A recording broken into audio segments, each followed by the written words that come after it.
Freeman. Present. Chair Gilmore. Here. Shelley. Here. All members present. Okay, on page 1, items 1 through 3 will be tabled under my authority's chair. Item 4 is an actual item. Item 5 will be also tabled under my authority's chair. Communication 19-10 to Officer Board Person. Yeah, to the town of before you gave the request for permission to enter the contract with the training specialist to teach criminal justice systems to assist in the training and implementation of our new CAD and RMS system. There's a place in the budget for professional services to bring back obviously retired training specialists and civil schools that have been over 28 years in order to bring them back on an as-needed basis to assist in the transition. On question. Proper motion to approve, proper second, all in favor? Any opposed? Motion carries. Thank you. Now we're going to move on to our discussion with the sheriff. I'm just turning reins over to my vice chair, Mike Shelley. Obviously, as everybody knows, I have a conflict here, so I'm going to keep myself in this discussion. But I think the sheriff needs to have a comment.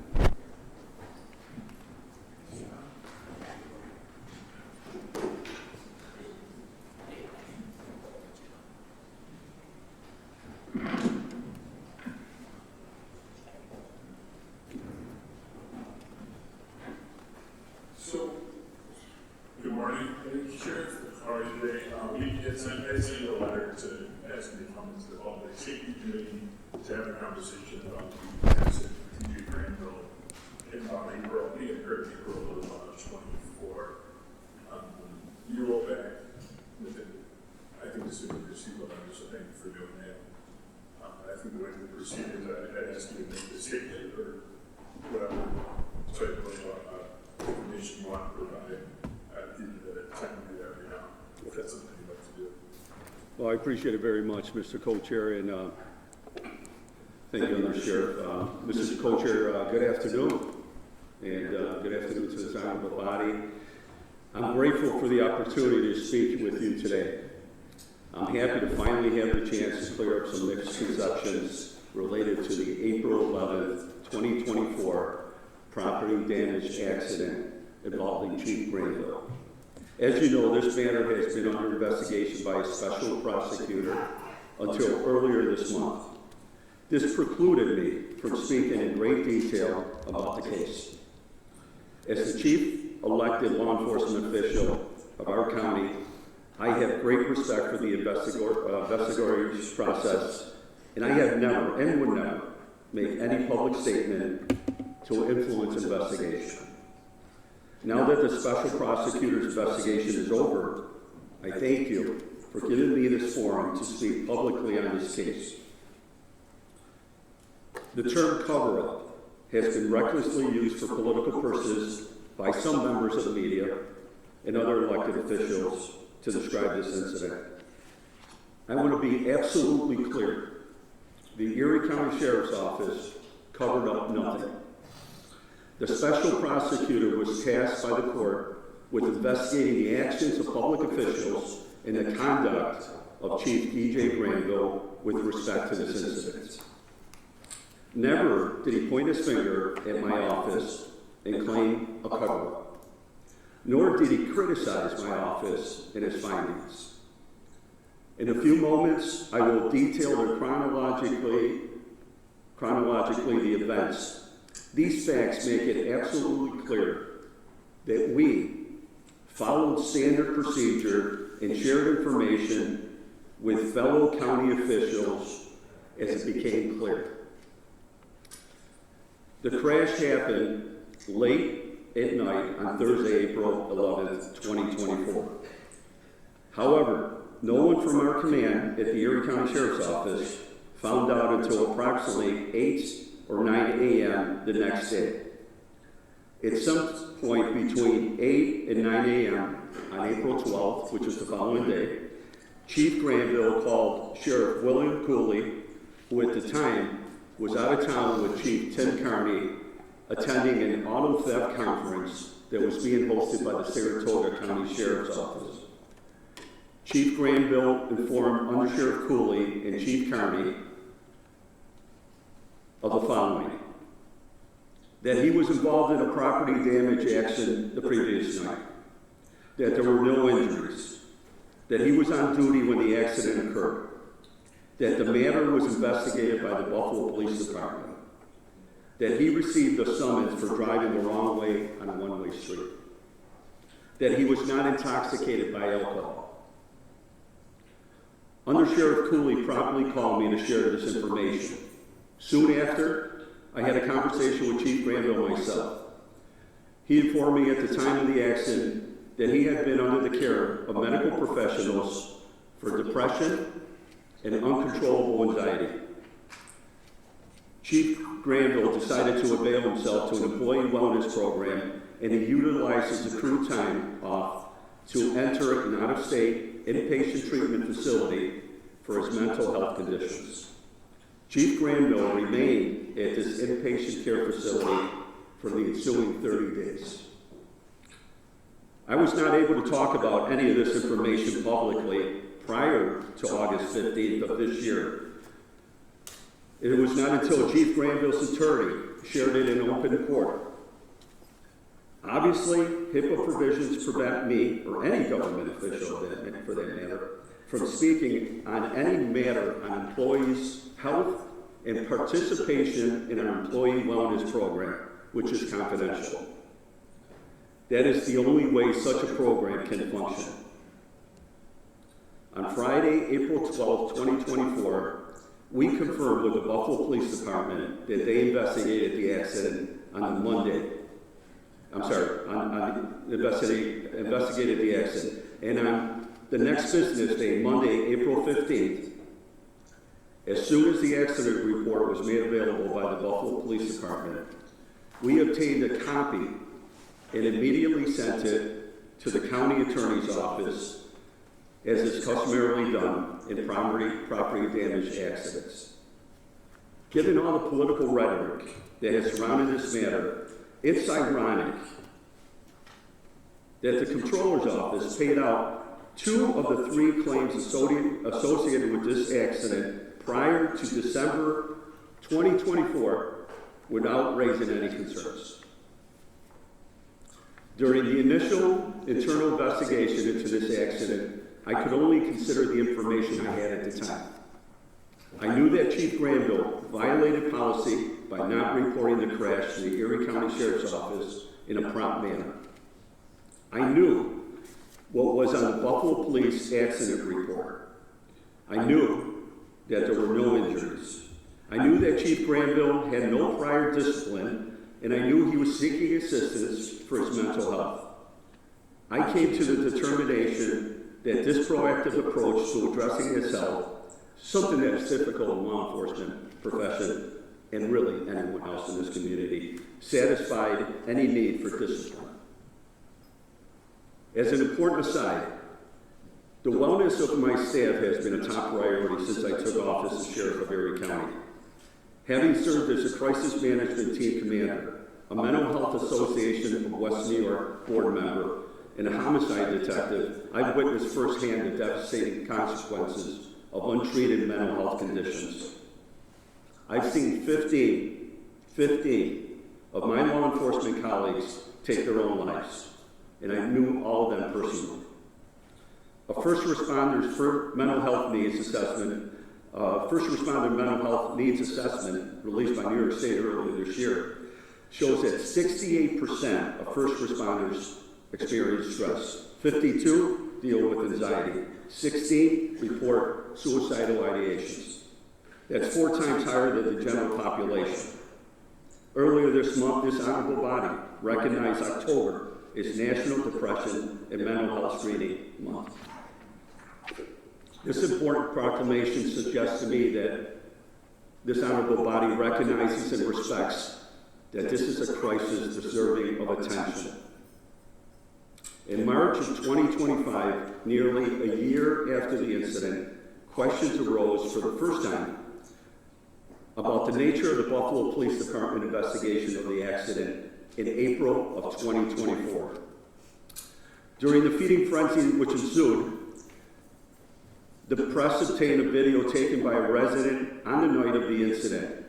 At about the same time, the court-appointed special prosecutor, Erie County District Attorney Brian Seaman, issued 3 new summonses for leaving the scene of an accident. Based upon me viewing the viewing of that video, which was until then unavailable, and as a result of the new charges filed by the new prosecutor, it became clear I needed to take further action. At that point, I placed Chief Granville on administrative leave.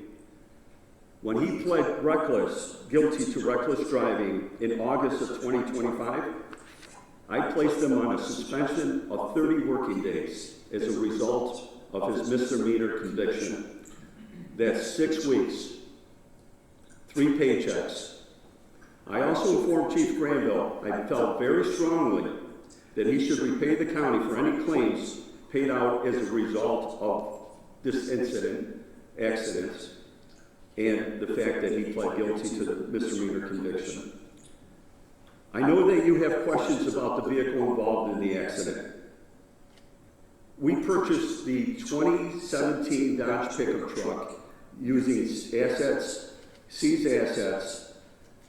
The purchase price was $18,000. It was used by the Erie County Sheriff's Office for approximately 5.5 years after the accident, the vehicle. The vehicle was then towed by the Buffalo Police Department the night of the accident to the Buffalo Police impound lot. My fleet manager was informed of this location the following day on April 12th, after the accident. He arranged to have the vehicle transported by Transit Towing, which has the county contract, to the auto dealership, Basil in this case, for an estimate. They also have the contract. 3 days later, after it was transported to Basil, on April 15th, the dealership informed the fleet manager that the cost of the repairs, if undertaken, would exceed the value of the vehicle. So therefore, 4 days later, the truck was towed again by Transit to our garage on Walden Avenue in Alden, where it remained parked outside for approximately 5 to 6 months. Eventually, we were notified that the vehicle needed to be sent to auction by the Erie County Fleet. On July 31st, Erie County Fleet informed the Erie County Division of Purchase that the vehicle was ready for auction. As we were waiting for the auction to take place, space in our garage was filling up. To make room, we transported the vehicle from our garage to the range on Genesee Street in Alden. That occurred in either late September or early October of 2024. The vehicle was then picked up from our range on November 13th, 2024, after it was sold at auction. What I just described to you demonstrates that we were transparent about what occurred on April 11, 2024.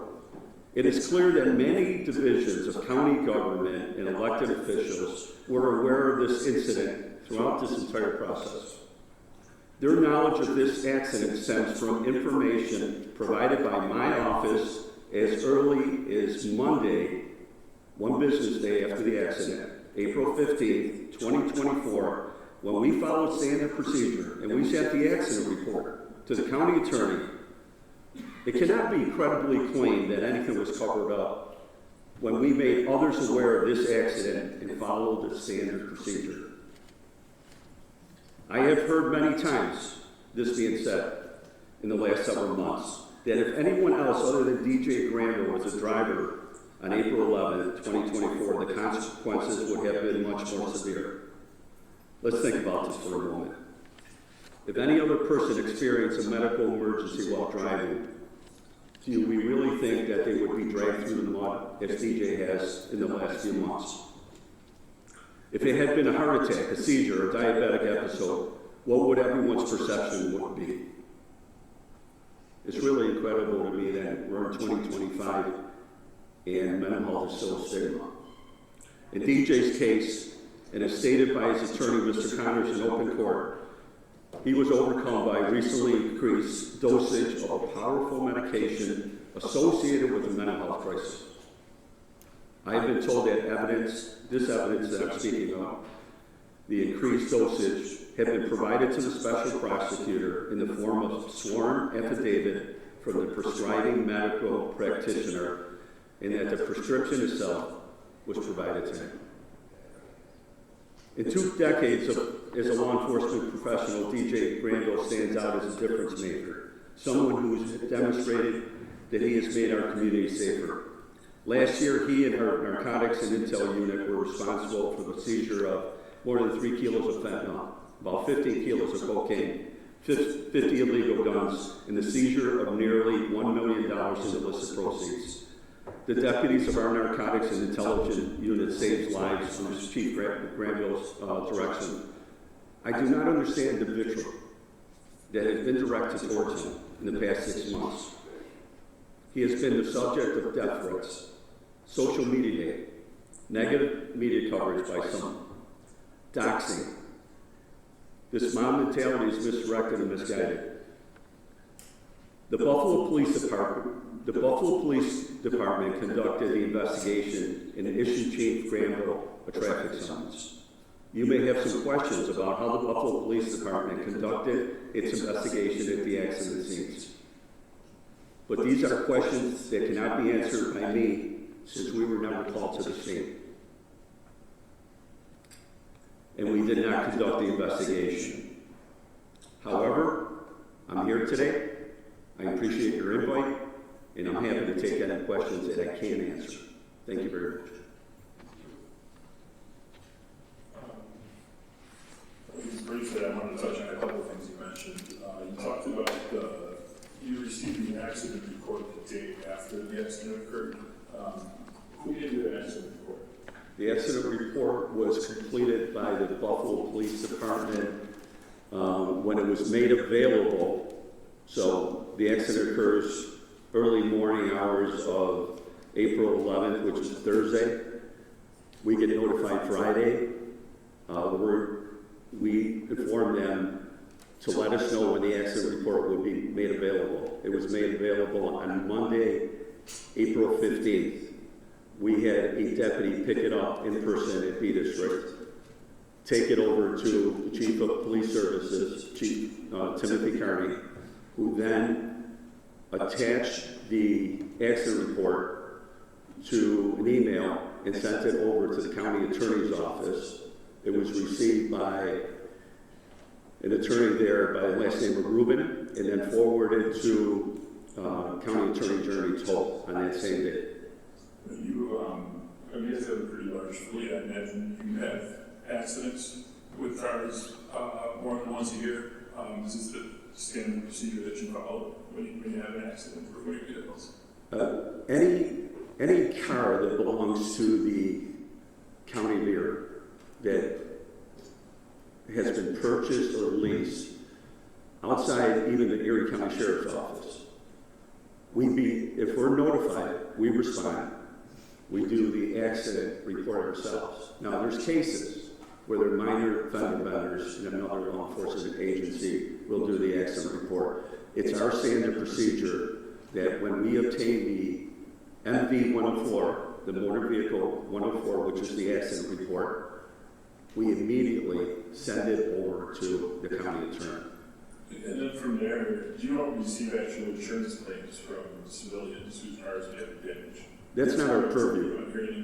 Okay. Yeah, that's not our purview. In a case like this, co-chair, in any other case, we take the accident report, we take whatever the findings are, and as far as so in this case, we received the accident report from the Buffalo Police Department. We picked it up in person and sent it over to the county attorney. After that, I really don't know what the process is. I imagine that it's approved, not approved. There's follow-up questions. I'm not sure who approves it, the county attorney, the administration, this honorable body. I'm not sure. So your office would not be the one receiving insurance claims? We do not. That's what you're telling me. Okay. I was interested in the proceedings, so I'm familiar with it. And the next thing another thing you mentioned was that the Buffalo Police conducted the investigation. would it be fair to say that they weren't sharing evidence with you, or other than the MD 104 form, did you receive any other information from that?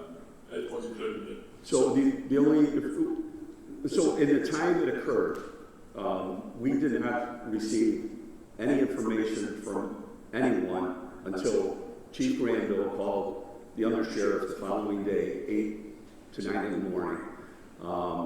And then the undersheriff then called the Buffalo Police Department to determine, did this accident in fact happen? Was DJ Granville the driver? Was anybody injured? Was he intoxicated? What occurred?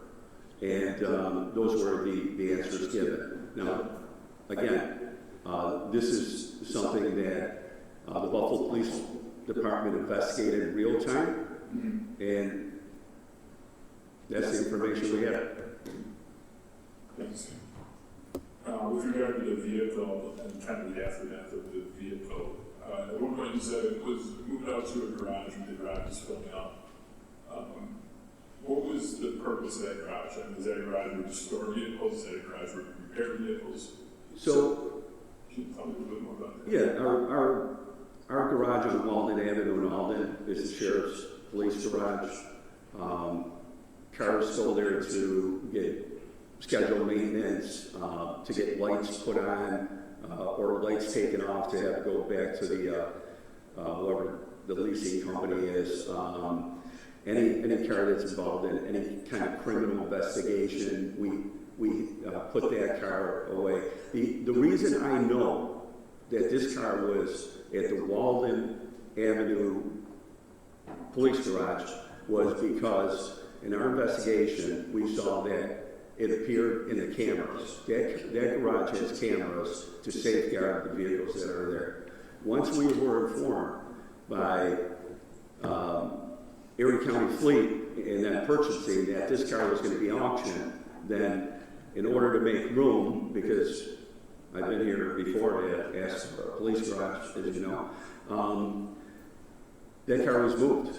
It was routinely moved. So it was there for 5 to 6 months. It was then moved to the range, which we have, and then from there, the auction company purchased it in, I think it was November. So it was there for a month and a half. And then I guess it sounds like you determined you weren't going to do repairs to that car. It was totaled, or it wasn't given with repairs, so you're going to auction it off. So there's no reason to keep it in the garage. No, that car was taken to Basil, which is we contract with, and at that point, the repairs were greater than the value of the car. As I stated, this is a 2017 vehicle that was purchased for $18,000 back in 2019 or 2020. So, and you saw the damage to the vehicle. So at that point, it was auctioned off, and I believe the county was paid between $4,000 and $5,000. Thanks. We do have some questions. I'll start with legislator Dupree. Thank you. I wanted, thank you for being here once again, Sheriff, but I wanted to speak about when you said the undersheriff received a call. Did you learn that his family member is the one who showed up to the scene from the phone call or from DJ? Or did you hear that from DPD or did Granville tell you? Granville told me so. Okay.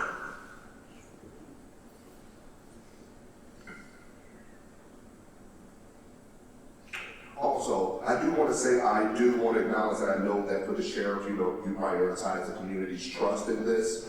What have we been doing since this internally? What can you give me other any internal discussions to address this so these type of things don't happen in the future? Mm-hmm. So there's a couple things that we've been doing prior to it, legislator, and since. One of the things that we've been doing prior is when I walked into the office, it was an antiquated office, policies, procedures, best practices. A lot of the policies that were in place, if a new policy was then implemented, it was added to the old policy. We're working with the county attorney's office, I think, for the last 3 years, and having a special consultant, a law firm that's going to do a deep dive into all the policies, procedures, and best practices, and that's ongoing. But that takes some time because obviously, there's a big contract. So Initially, we were told and advised by the county attorney that we didn't need a bid process, and we hired somebody, and then we have to go back. But and since then, anytime now that the narcotics unit activates, they contact Under Sheriff Cooley. In the past, the chief of narcotics would contact his immediate supervisor, Under Sheriff Cooley, when it came to obtaining a search warrant, executing a search warrant, needing SWAT to execute a search warrant, working with other agencies. Surveillance was not a part of that, but now we've integrated that as also an additional contact. Thank you. Hello, Sheriff. Hello, how are you? Good, how are you? Good. First thing I do want to address, I know mental health is a huge issue in our country, and I know specifically for law enforcement. So I do want to be very careful on the way I'm going to speak about an individual, especially if he's experiencing mental health issues. So my questions are going to be very much facts. Nothing political. I just want to know yes or no concerning things, just to make sure that there's transparency and everyone receives the right answers. So the first thing is, was Granville on duty when the incident occurred? Yes or no? Yes. Okay. Do you know what time exactly the incident happened?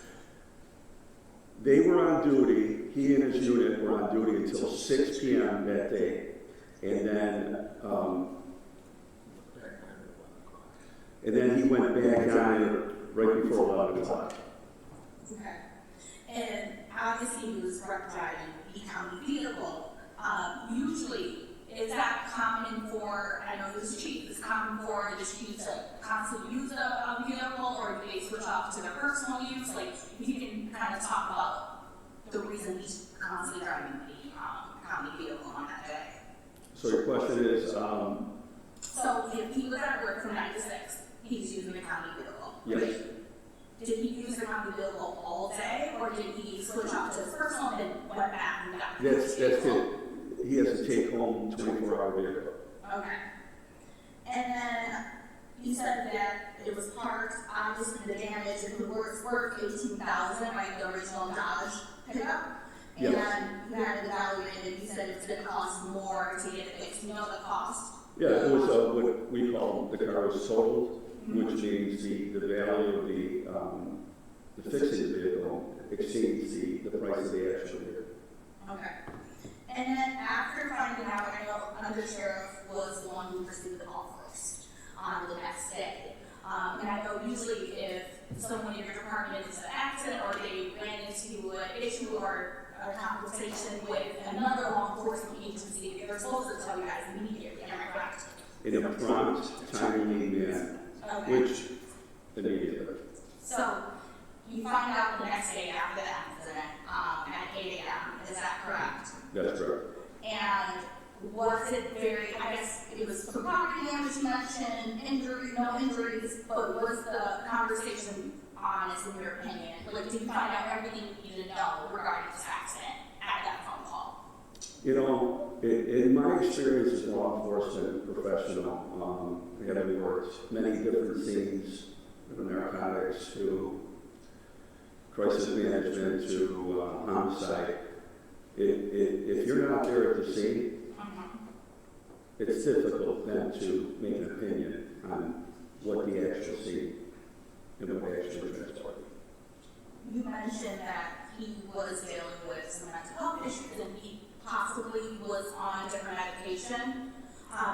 So usually when you're taking a certain medication, it tells you, you can't drive with it or you can't drive at all with it. Do you know if it was disclosed that the medication he was taking could have hindered his ability to drive at that time? So, yes, obviously, there's certain medications from prescription medications to even Benadryl that advise that you don't operate a motor vehicle and make any kind of legal decisions and so forth and so on. I didn't know at the time of the accident that he was on any medication, which, that's obviously the person's prerogative. Now, moving forward to when he pled guilty, and his attorney mentioned that he was on a medication, and that the medication had been, the dosage had been doubled, and that he had been, that he was in a hospital a couple weeks prior. That was information that we then knew at the time, that we did not know when the accident occurred. And I know you did your suspension, and I want to make sure he was suspended without pay, correct? So there was the discipline went in this order, him violating the policy of not notifying myself or the undersheriff in an immediate, prompt, timely manner, his proactive approach to dealing with his mental health issues, and listen, it's big not only for everyone, but especially in the law enforcement profession, for him to go to an inpatient center out of state was, for me, something meaningful. I can't tell my staff that they're the greatest asset, and we have this great wellness program, and then be a leader that throws them out to the trash when they do break down. Second, when he was issued 3 summonses by the special prosecutor, I placed him on administrative leave. As per the collective bargaining agreement between the Erie County Sheriff DVA and Erie County Sheriff's Office and our co-employer, the County of Erie, that is the standard. Now, when he pled guilty to a misdemeanor of reckless driving, he received a severe penalty of 30 working days, not 30 days, 30 working days, which, as I said, is the equivalent of 6 weeks, 3 paychecks, and also, I respectfully, but very, I told him in a way that it was very important for him to repay the county for the damages that he had done. Because working or not working, if you're working and you engage in a reckless operation of vehicle, you're outside of your shift. You should pay back whatever it is. Okay. So he came back, right? Is he back at the office working? He's back at work. Was he issued a new truck? Of course. Also, I just wanted to go back a little bit about the transparency. So, since this incident, has there been any conversation of how you can handle this in the future? Has there been meetings to prevent issues? Because finding out this incident the next day and not the full truth, that's obviously not what you would like.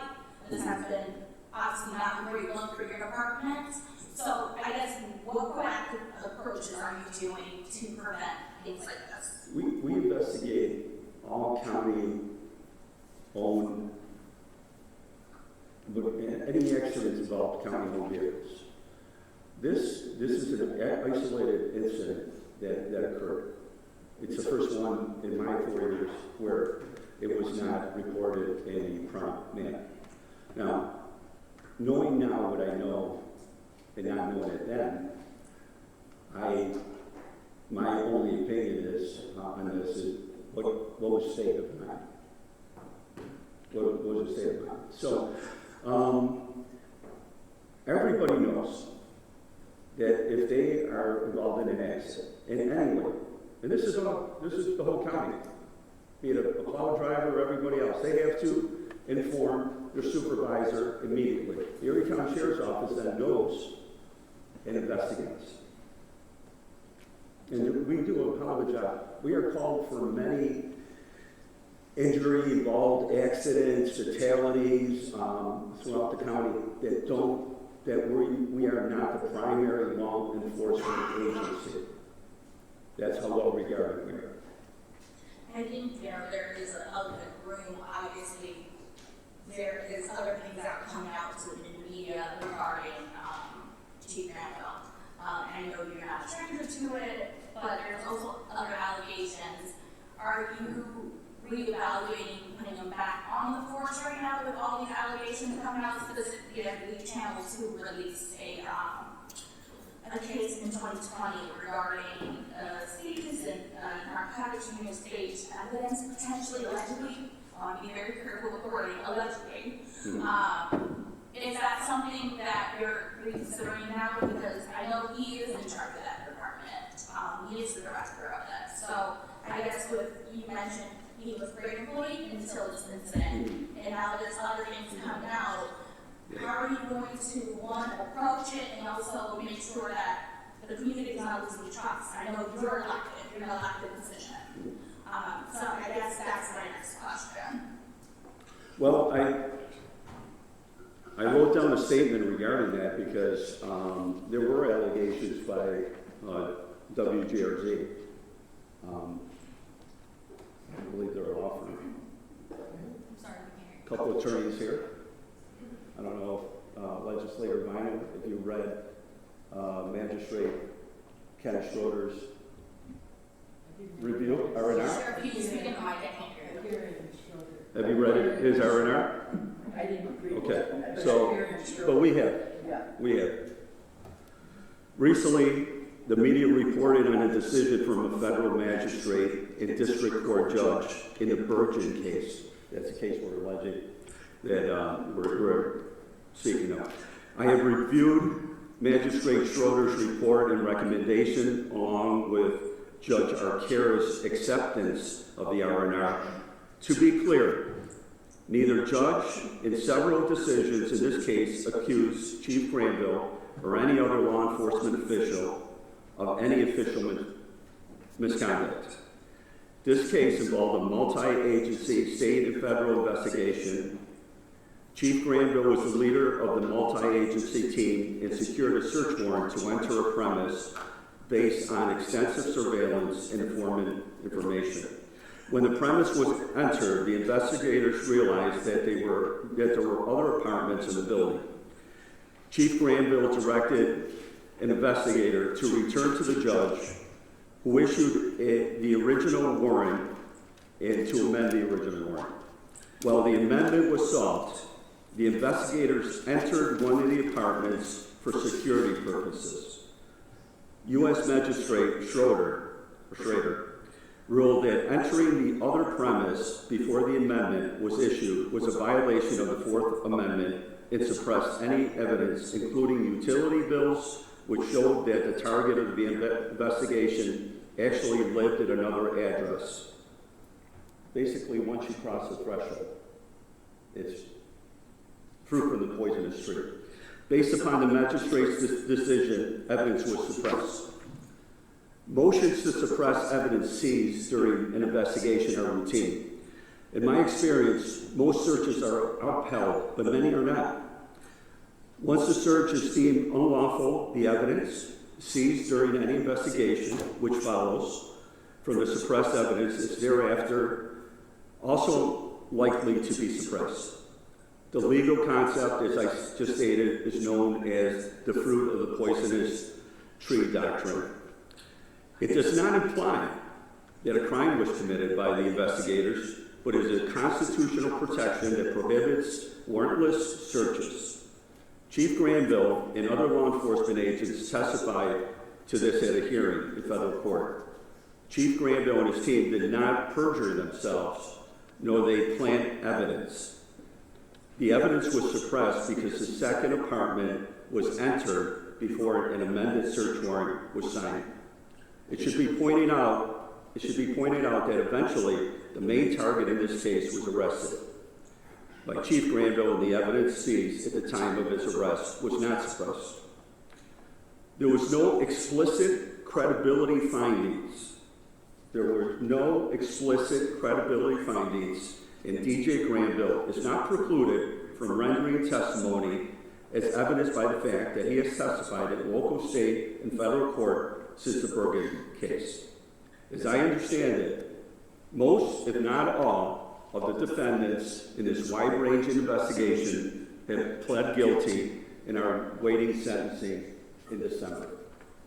To give you an overview of and this predates my administration by 2 years, so I can't take credit for this investigation, but the evidence that was seized and was put into evidence was enough fentanyl to kill each and every person in Erie County. Over 2 kilos of crack and cocaine, over $1 million of drug proceeds. This extended to the main supplier in California, which then extended to the Mexican cartels. And my last question, because I found out about this incident from the news, most of us have, but you mentioned people knew. Like, who knew about this incident? If it happened, you found out April 12th, it happened April 11th. April 12th, you found out, who else knew exactly what was going on with the Granville case? Regarding whom, where? Regarding the vehicle, regarding the process, all that on April 11th, the accident happened. April 12th, you were notified. Yes. But you mentioned other people knew about it. This wasn't a surprise to some people. It was a surprise to me, I can tell you that. But who knew? Which elected officials? Oh, I'm which sorry. department heads, which securities, who knew? Okay, so this happens on the 11th. On the 12th, we're made aware, which is Friday.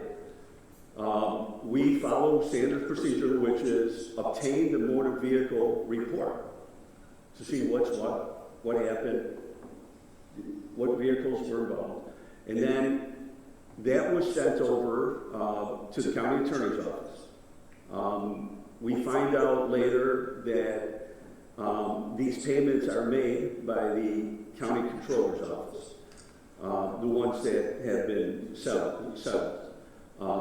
In addition to that, the county fleet that notified us that the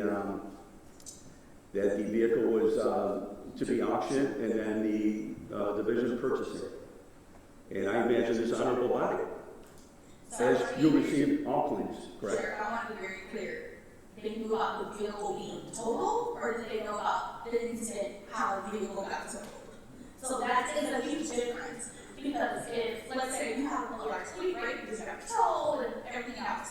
So the vehicle gets an accident, gets totaled, or something happens, usually the county attorney may see that, but they don't know the backstory. So you and your understanding knew the backstory. Did anyone else know the backstory? The backstory on the vehicle? On the incident. On April 11th, there was an accident. April 12th, he called the undersheriff, told him what happened, right? That's correct. You picked up the police report, more details, right? Did the other officers who said the county attorney knew and the county controller, did they know the backstory that you and your department received?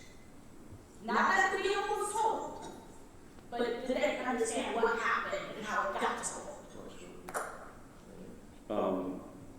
I don't really understand the question. You mean in real time what was told? We received the motor vehicle accident report that our employee in a county-owned vehicle while he was working struck 6 vehicles and was issued a summons. That's the information that we passed along on the accident report to the county attorney's office the next business day, which is Monday. You gave, so I guess I'll let me clarify it a little bit more. If I'm in an accident, I call Geico, I give them what happened, I give my police report. That's what you provided, I'm assuming, the county attorney and maybe the comptroller's office. And actually, you're shaking your head no. What I'm saying is, you received a phone call with the incident at hand. Mm-hmm. When Mr. Granville called you and said, hey, I got in an accident, no one was injured, but this is what happened, right? And we find out more things happened. Was there ever a conversation with maybe the chair of the legislature or the other departments that are involved and would have to deal with this about really the incident at hand, what happened? No. Thank you. Thanks, Sheriff, for being here. Thank you. Just a quick question. Does the Sheriff's Department, you have a professional standards unit? Yes, we do. Did they investigate this? They did. Is it complete or just still? So it was open, then it was closed, then it was reopened after the allegations were made that there might have been some issues with the investigation, and now the investigation has concluded. However, we still don't know. There's an internal investigation going on in the Buffalo Police Department. It was the agency that investigated this accident the night of. So anything that comes beyond that, Chairman, we will then absolutely follow up on. So the information that we have, MB 104 from that night, the special prosecutor's investigation, we did an investigation as to multiple things from regarding the vehicle having any issues prior and everything else. When the professional, and I'm just asking this because I don't know, when the professional standards, when they investigate something, would that just be focused on the sheriff's department, or would they look into the actions of the Buffalo Police Department and do that? I'm just wondering. So the Professional Standards Division of the Erie County Sheriff's Office is just that, internal. That's why the special prosecutor, Brian Seaman, the Honorable Brian Seaman from Erie County, was appointed by Judge Sheila DiTullio when DA Mike King set aside. He investigated not only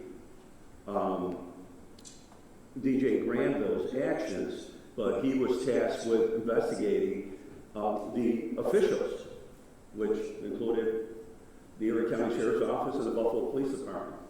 So the professional standards, they would investigate something like if there was an officer shooting or something like that. Is that what they do? From that, sir, to if in this case, if our accident investigation unit had responded, they would also investigate the conduct of the driver, which was done. How many members are there in the professional standards? It's small. Yeah, about 6 to 8. What happens? What happens once the professional standards unit concludes an investigation? What procedurally happens with that after? I suspended Chief Granville for 30 working days. No, I'm sorry. I'm just saying, in any case, what happens like with the professional standards unit? Say they finish the report for that. Where does that go to? Does it go to you? Yes, it does. Okay, and that's not really public, right? No. Okay. Thank you. Thank you. I think I have listed, we have one question. And then we're going to go to Legislator Bono. Hey, just a quick question for the sheriff. So what are the status of those discussions about restitution with DJ Granville? I can't answer that question specifically because I don't know the information. I don't have the What are the information. status of the conversation that you had? I appreciate that you brought it up. So my advice was for him to make restitution. I know that a great county attorney, Jeremy Tolt, has you're welcome, Jeremy. Has been in contact with the attorney for DJ Granville, but I'm not gonna. I don't know. I don't know where they are. Do you, I can, you can read it. I'll take this. Sheriff's being much nicer to me than previous guests. So I had to answer any questions, either answer any questions, but on this particular question, so I have been in contact with Mr. Connors. As soon as there was a guilty plea, I reached out to Mr. Connors, knowing that he was representing this detective. I articulated that the county's position is, as the sheriff said, now that there is actually a criminal conviction, that the indemnification provisions of public officers law no longer applies, and that it's the county attorney's position that Mr. Granville is liable for the restitution full amount, which includes the cost of the vehicle. We met, you know, any discussions about accepting less than 100%, I said that was unacceptable, but that was open to any type of restitution schedule payment plan. Was not looking to, you know, exact any more than what the county taxpayers are owed. And so those discussions, quite frankly, haven't gone much further than that. I'm waiting for Mr. Connors to articulate a restitution payment plan. In the first document go around, it was not included, and I said it needed to be included in any sort of settlement. And so that's where we are. But my position is that it's 100% restitution, which is about $70,000, but that I'm open to whether it's garnishment of wages or selling back some vacation time or whatever. I'm open. I just want that $70,000 back because I think that's the appropriate position. Does that answer the question? Yes, yes, thank you both. Yeah, and I agree wholeheartedly with the county attorney's position that restitution should be made in full. I would believe you brought it up if you did. Legislator Rhino. You said that you violated the rule in not notifying the immediately of the accident, correct? Yes. And if he had notified you correctly the accident, you said that the county attorney would have investigated it at the scene, correct? The county sheriff's office. The county sheriff's office, I'm sorry. The county Yes. sheriff's office Yes. would investigate. Yeah. And when you investigated at the scene, would you have done a field sobriety test? So, take a step backwards, right? We would respond to the scene with our accident investigation unit, very well-trained unit, by the way. Video would have been taken, photographs would have been taken, body camera would have been on, measurements would have been taken, our whole workstation, or what's called? Yes, Farrell. We do this throughout the county. So would they have taken a field sobriety test? So that's okay. Let's now. I'm gonna. My opinion would be you're saying if he was in any way disoriented and everything else, right? So we have drug recognition experts, and we have 14 of them out of 180 deputies. Buffalo, 750 to 780 officers.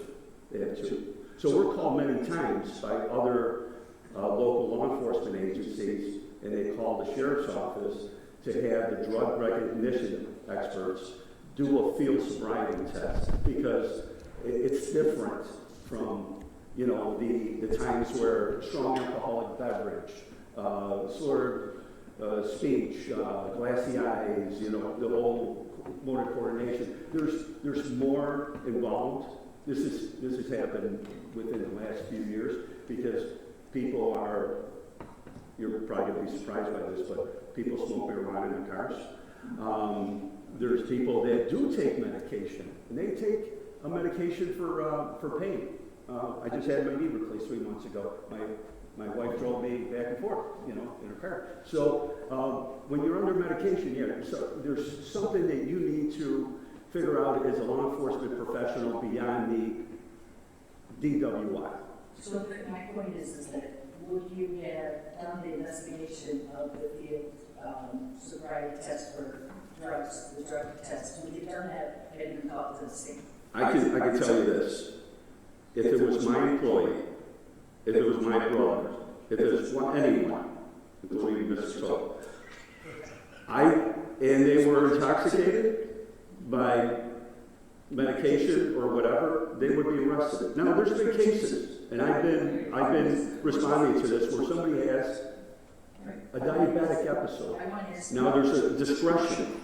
Yes. Is that knowing that had he properly called timely, he would have been subject to that expert to look at him to see if he was intoxicated by drugs.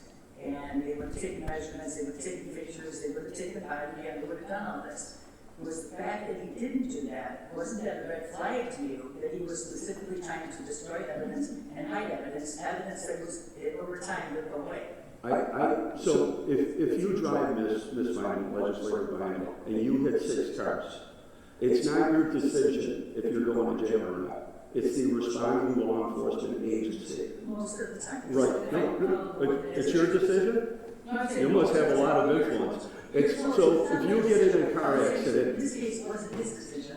He decided to not call Cooley or not call you, and then therefore to not have that investigation done. Instead, he called his sister-in-law and had them not do a field sobriety, not do a blood test, not do a drug test, not do anything, okay? This isn't, so I mean, I'm asking you, in sincere honesty, is it your opinion that the reason that he didn't call was specifically to cover up the actual facts? Yes or no? I don't believe so, and I'll tell you why. Okay. There's 6 people that responded to that scene. And Yes. none of which, 0 of which would cooperate with the investigation that was done. They wouldn't cooperate with those 6 people. Only one cooperated under the condition that she couldn't be charged. The other ones didn't. My reading, just what I heard from the DA's office from the report, is that they couldn't prosecute that because nobody would cooperate that was there. And the reason why the internal investigation did it, they wouldn't cooperate. Even on TV after the conviction, he said that's the best I could do because none of the officers would cooperate with me. Okay? So it's not like they did an investigation, they were stonewalled for doing an investigation by a sort of There's many attorneys here in this room right now, in this chamber. Right. And you know that everybody is entitled to an attorney. And they had attorneys. So I don't know what the decision of the Buffalo Police Department and their officers were. That is not my purview. That is not my. You said you did an investigation. Yeah. You closed the investigation 2 days after. You opened the investigation, not when you had the red flag, but he didn't tell you about it. Not when you get 6 cars or 7 cars, 6 cars and one hit another one. You didn't open an investigation then. You didn't until it was on TV. Okay? So during that time, are you aware, when did he first, let me just ask you this, just point blank, when did you first were aware that he told you that he was operating the vehicle under the influence of prescription medication?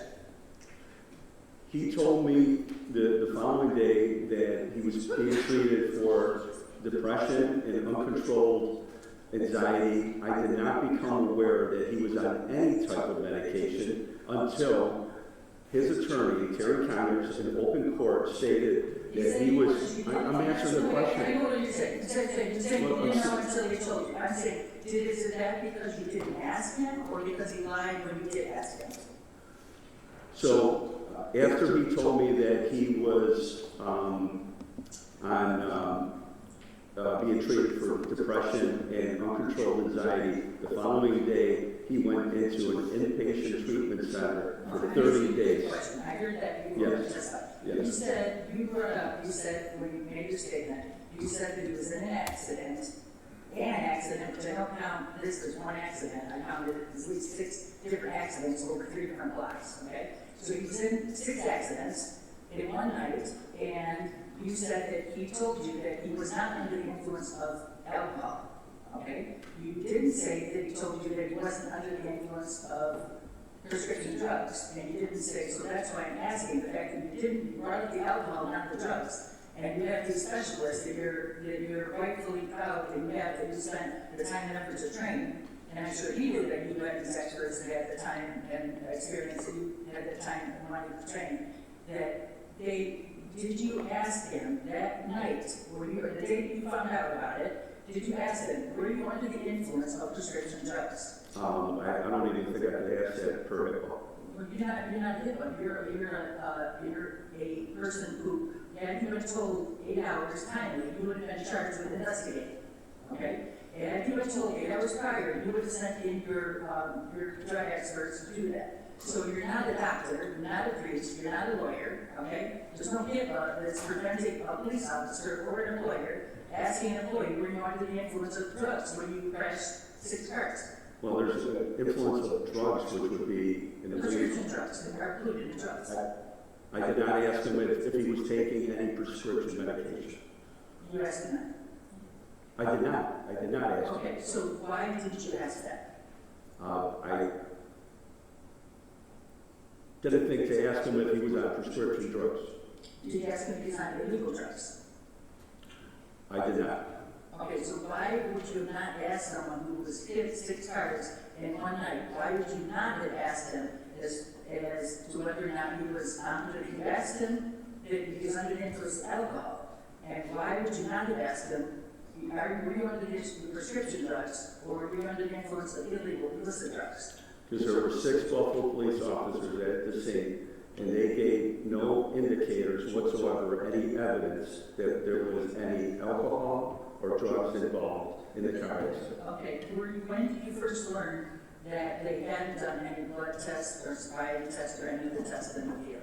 Well, obviously the next day when we were made aware that he received a summons for going down the wrong way on the one-way and that there was no other charges, then that tells me that nothing was. Does that tell you that there was, having that, the only charge when someone had 6 cars on 3 different blocks, that the only charge was that? Is that a red flag that there was some kind of cover-up or favoritism here? So are you saying that the 6 officers that responded to the scene were untruthful, that they actually lied?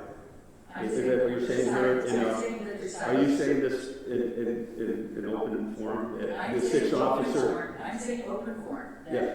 Are you saying that these officers and somehow perjured themselves? They lied.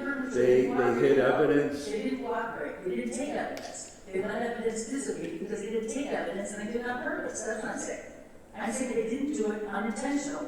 They didn't, like you're just saying yourself, that that if somebody gets in an accident, they call you because you have 14 of these people getting detected someone's under the influence of drugs. Okay? And you're saying, for some reason, in this particular case, they didn't.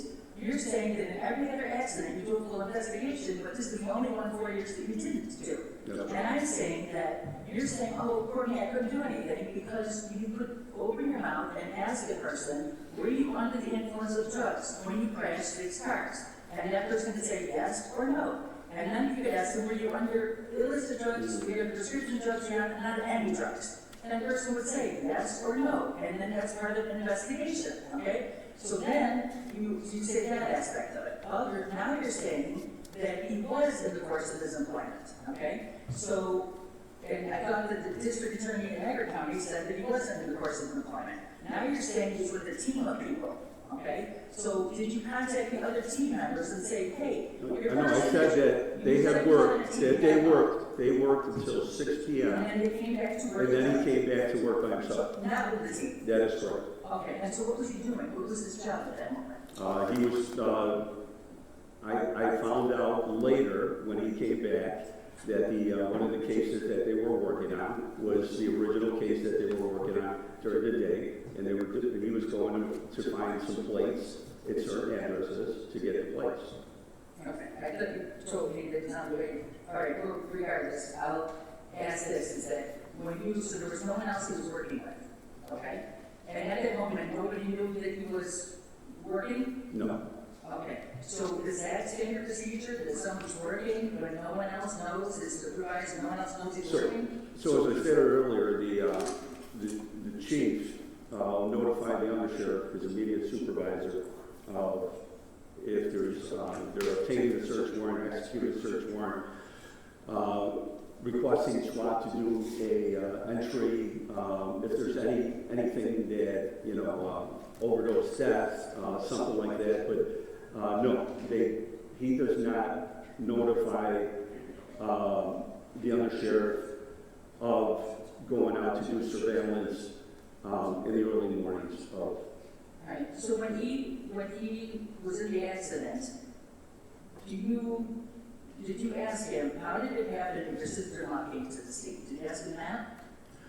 I did not. I found out that his sister-in-law, Lieutenant Lucia Esplanade,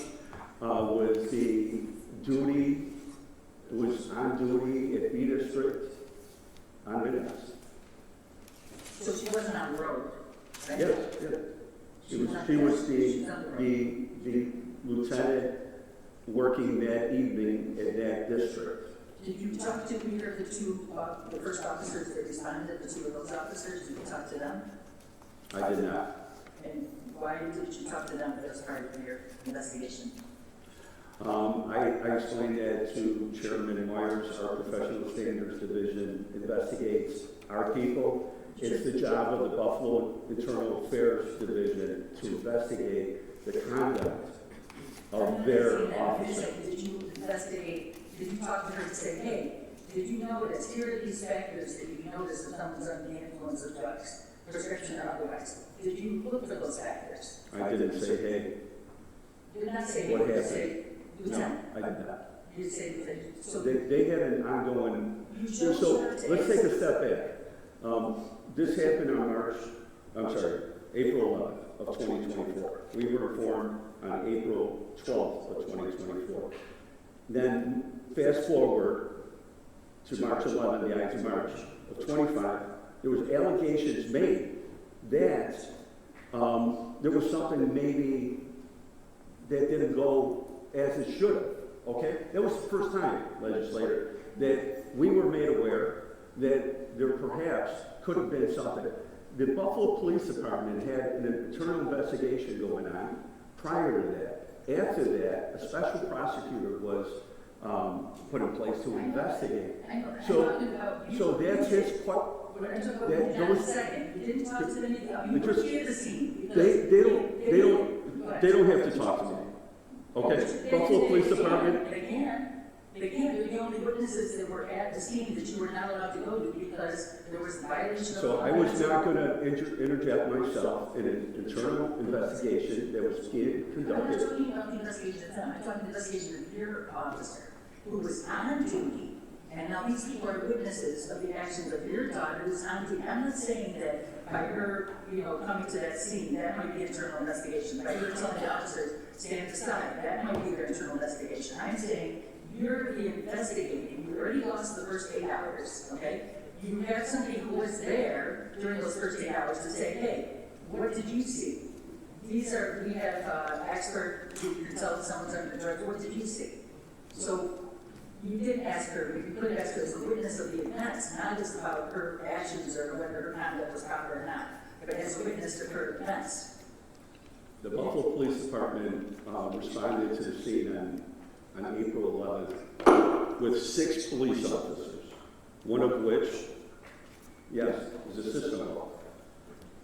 Okay. It would be my thought that if there was any kind of criminal activity that he would have been arrested. But Why would you think that? if there was any criminal activity, that he would be arrested. Okay, so he did, now in retrospect, he did commit a crime because he pled guilty to committing a crime while on duty. Okay, that's what you're saying today. He committed a crime while on duty. All right, he's not getting fired for committing a crime while on duty. He's not getting fired for not reporting something timely and denying you the opportunity to fully investigate. Okay. So when he did a report in a timely manner and had him proactively go into an inpatient treatment center, and me being the kind of leader that takes care of people that are suffering through mental health episodes, it was my decision for him to take that huge leap and do a 30-day inpatient treatment would be the discipline for not reporting an accident in a timely manner, 8 hours. Now fast forward, once he did plead guilty to a crime, reckless driving, he was suspended for 30 working days, okay? If you look probably around Erie County, Niagara County, all the counties around, there's people that are working that have pled guilty to a crime and enrolled. Yeah, there's people who have, but this is a little bit different than just the... This is an accident. This is an accident, and I just want to be clear about this. This is an accident. Well, it's like when you're pregnant. You're pregnant, and you have 4 kids. You're pregnant one time. This was an accident. 4 kids. I heard it 4 times. Okay. I had 4 kids. But if you had them all one time, Ms. Vinyl, you would have been pregnant once. So anyhow, listen, this was one accident. that involve multi-cars No, in it's it. not that, it's not that, no, that's a Okay, well, could I finish my thought? Can I finish this thought? Why are you pointing at me? You're saying I should give him a break because of this issue. I'm saying, have you ever heard the maxim, Sheriff? Have you ever heard the legal maxim that flight evinces guilt? That when someone flees the scene, that they're evincing. You're a civil rights attorney, Right. and you're a civil rights attorney, and you're saying that 6 police officers covered up with no evidence whatsoever that they covered up a scene. I'm giving them this evidence No, right now. that's what you're saying. I'm You're saying that 6 police officers are covering up a scene. Right, because flight evinces guilt, okay? You've heard that maxim or you haven't? I've heard that if I have an employee that gets in an accident, as if you have an employee in your law firm that gets in an accident or gets Dwight or whatever, that they're the ones that don't make the decision on what the law enforcement agency does. Is that correct? So if I drive today and I'm intoxicated and I hit 4 or 5 cars, it's not my decision if I get arrested. It's the decision of the responding law enforcement agency. And they responded, 6 people. 6 people. So you're saying that 6... with the DA's office, why is that? Why do you keep on asking me what the actions of the Buffalo Police Department You're saying, because you're bringing up, you're saying that because they didn't issue a ticket. Mr. Co-Chair, I know I was invited here, and I came here, and I think we're going around in circles. The actions of the Buffalo Police Department on that evening were the decisions and actions of the investigation that took place by 6 Buffalo police officers. I'm not going to guess. I'm not going to give you an opinion of what happened. I don't know. I wish it didn't happen. I wish you never got in an accident. I wish that we were called. However, the case is this. These are the facts. We were notified the next day. The actions of the 6 Buffalo police officers were their actions. It was investigated by a special prosecutor. And he did not find any wrongdoing. So I'm not the special prosecutor that could call Buffalo police officers then. And you know that very well. You're a former assistant district attorney, prosecutor, defense attorney. Let me ask you this question. Is that you completed your investigation into the matter a couple of days after the guilty plea, pleading guilty to committing a crime while on duty, okay? You concluded your investigation a couple days after that, correct? Yes, and we're awaiting the results of the Buffalo Police internal affairs investigation. Okay. And do you ever filed or continued your investigations and conclusions with regard to the investigation that you carried on for a number of months?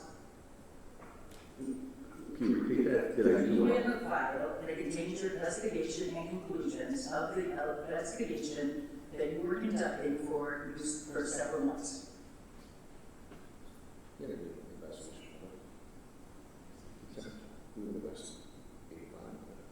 Yes, And what is did you bring it with you today? I did not. Okay. What are the contents of that investigation file? There's several pieces of investigative nature that we did from day one until these special prosecutors concluded their investigation. Is there one statement in that investigation file? I'm sorry? Is there one statement that was taken from anyone?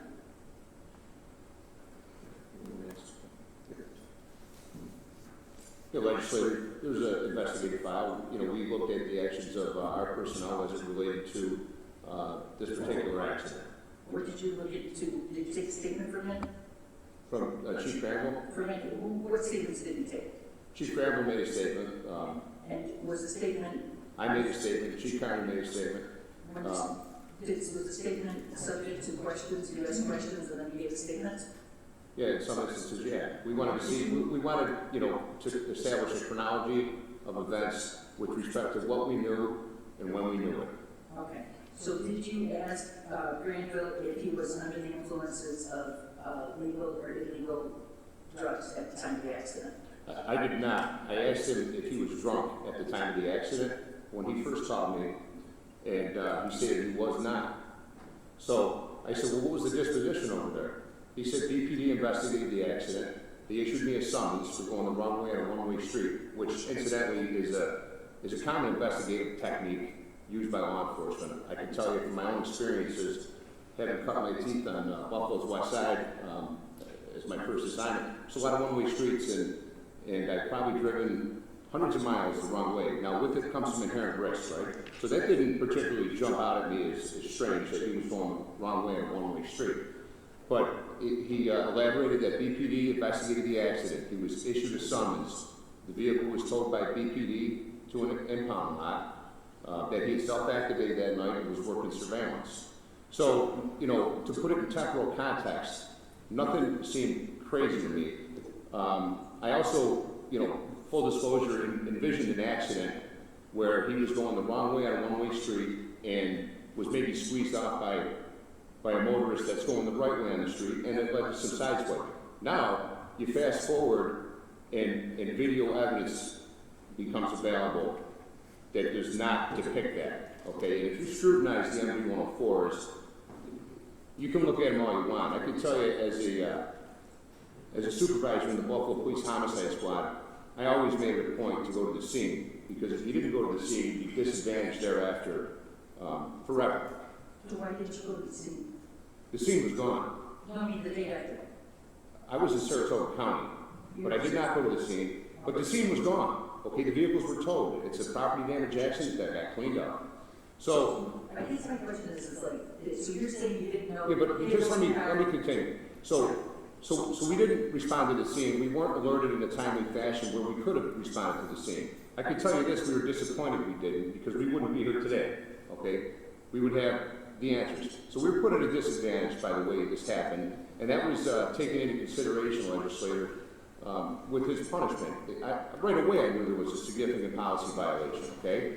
But like the sheriff testified, he elaborated that he spoke with Chief Granville the next day, and he said, hey, boss, you know, I mean, I'm paraphrasing based on my conversations with the sheriff, because I wasn't on that call. He said, look, I've been dealing with a lot of health issues. And I knew that he had some health issues, but quite frankly, I thought they were physical in nature. But as you all know, when you have significant mental health issues, okay, they can manifest themselves physically. So, you know, the sheriff said in his statement, it's difficult for someone to come forward and say, hey, look, you know, there's a stigma attached, right? And law enforcement officers are proud, and it's not an easy thing to do to come forward and say you're dealing with these difficult issues. Well, he did that with the sheriff, okay?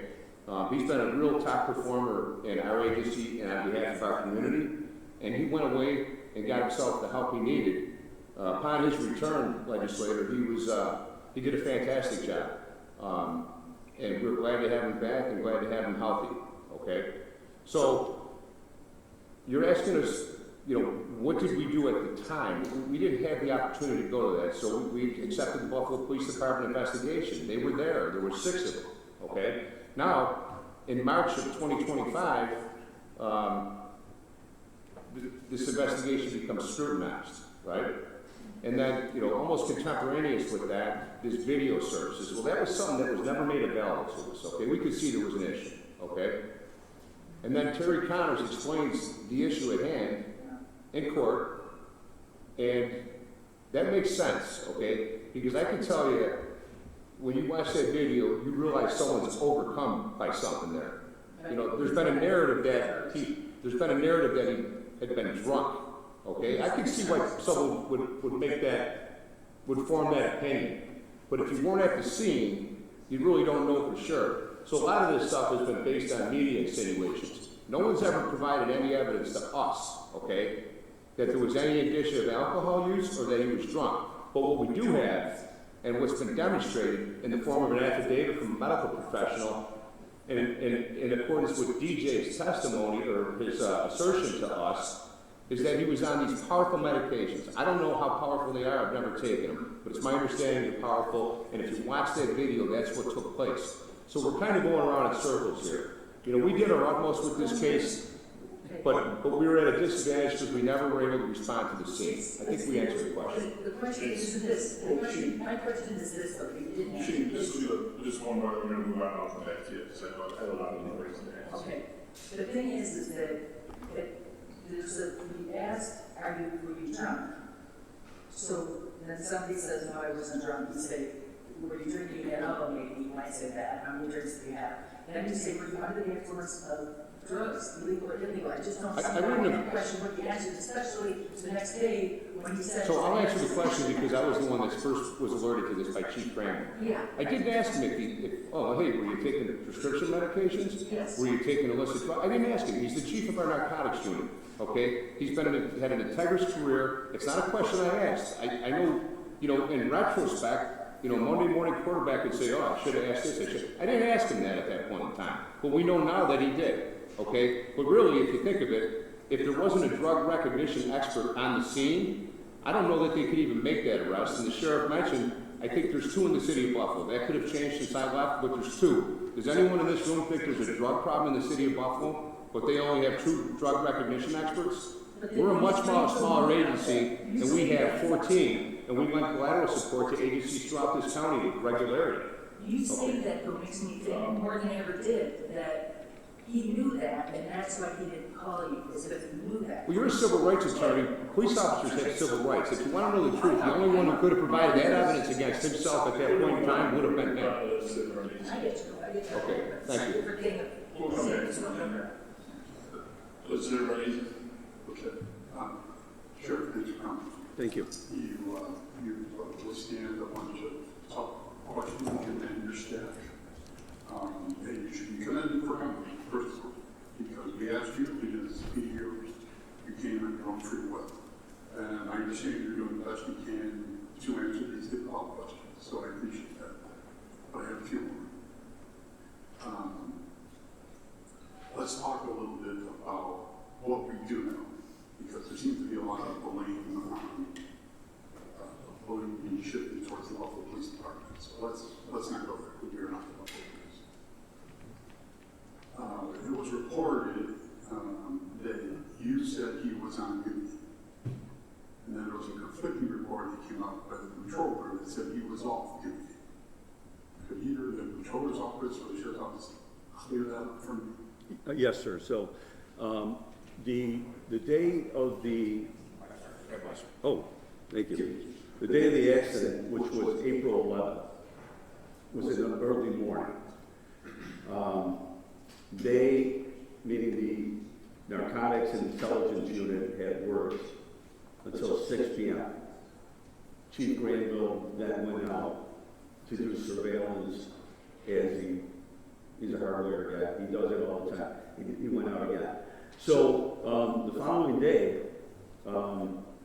he's on a plane going out of town. So he did not fill out his timesheet properly. The payroll department administration in the sheriff's office notified the narcotics unit and said, Chief Granville's payroll is not in.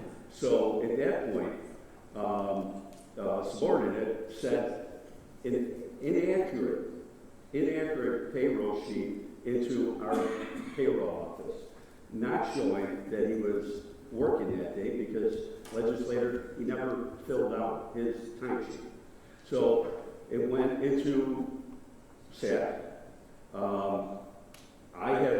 We had a conversation with the county attorney, and one of the questions the county attorney asked was he working at SAT? And our contention and now is what he told us, that he was working.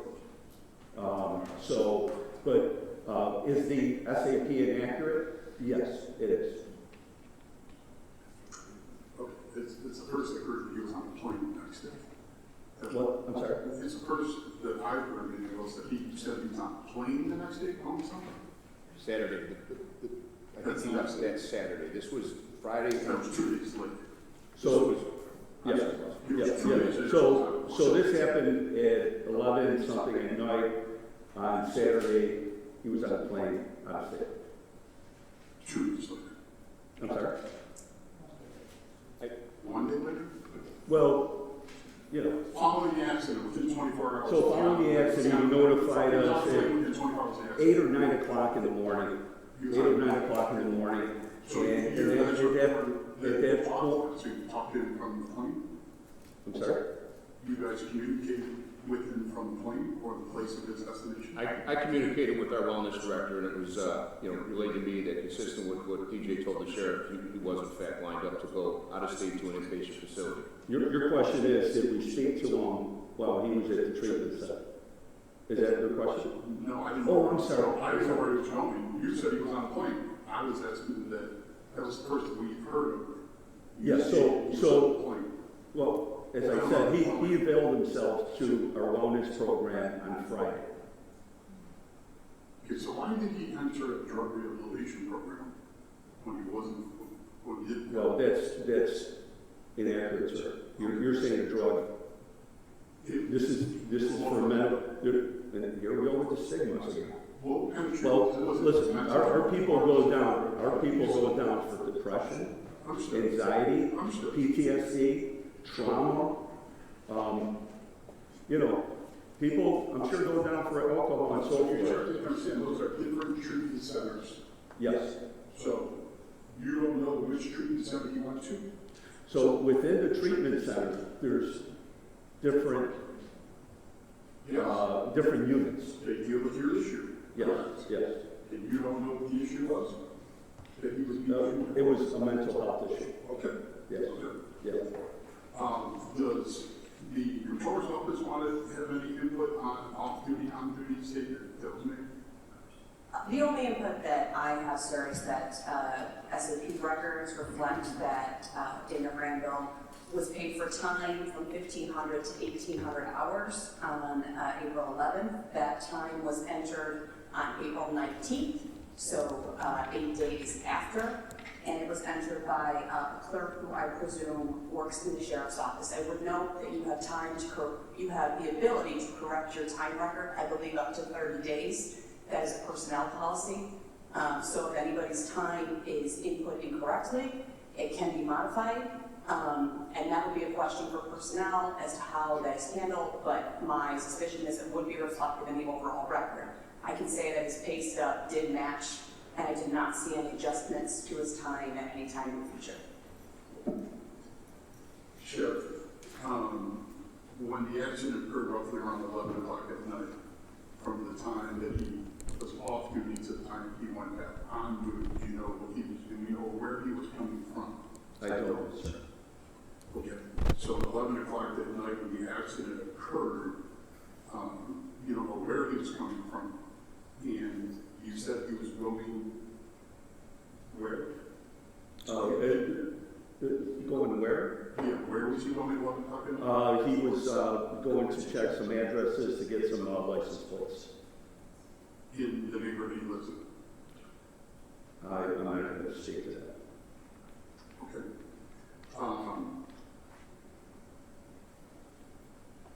I find it interesting, and it wasn't even on my list of questions, that you and the sheriff have indicated that you spoke to him after the incident, and he hit 6 or 7 cars. That's not wrong. And neither one of you or you or someone from your office said, were you drinking? Was there something but hitting the car, backing up, going down the road, hitting the other car, backing up? That's not wrong. It's not. It's not. And you're saying that it was strictly on a medication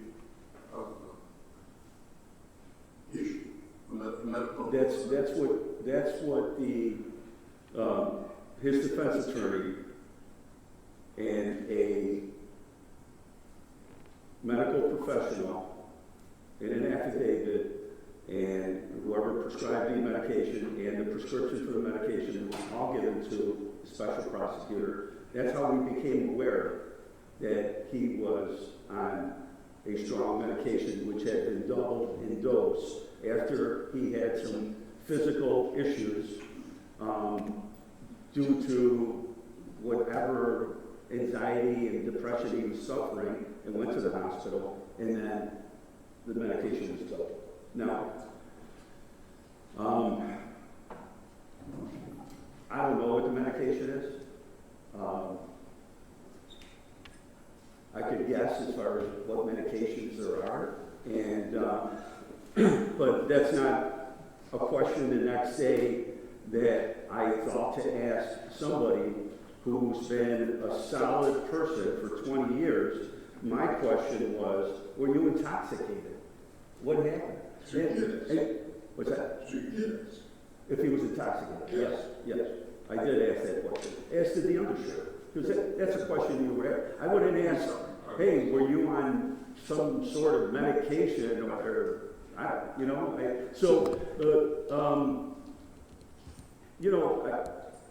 to this day, there's 6 or 7 cars that were struck, but we don't even know that. We don't even know. We're basing that. You're taking. Everybody's taking. What's that? Is there more than 7? No. So what did you mean by that? Because this is what we're doing. We're saying that the Buffalo Police Department, with 6 officers, 5 officers and lieutenants, investigated a scene, and we're taking some of that information to be true and accurate, which is 6 to 7 cars got struck. Yes. But we're not taking the other portion that he was not intoxicated or whatever to be true and accurate. So my thing is, since my deputies were not at the scene, legislator, how do I know that those 6 cars didn't have damage prior to the accident? Sure. We were on the same page. I was about to say that. You got it. No. What I'm saying, I'm not saying that they weren't struck. I'm saying, but They were struck hard? No. They were just tapped?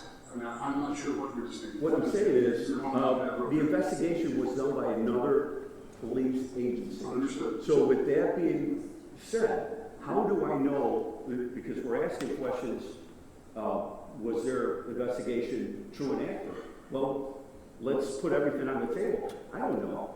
We weren't there. And the questions that keep on coming, not the payroll, but the questions that keep on coming, are regarding the actions taken by the Buffalo Police Department. You have another question there? I have a lot of questions. You've thrown, quite frankly. Well, if we're not sure he hit any cars, why are we paying people? Why do I think what? Why are we paying anybody? If you're unsure he hit any cars, why are we paying out to 7 people that have claims? I think, legislator, the sheriff was just trying to, make the point that, we rely on their investigation, right?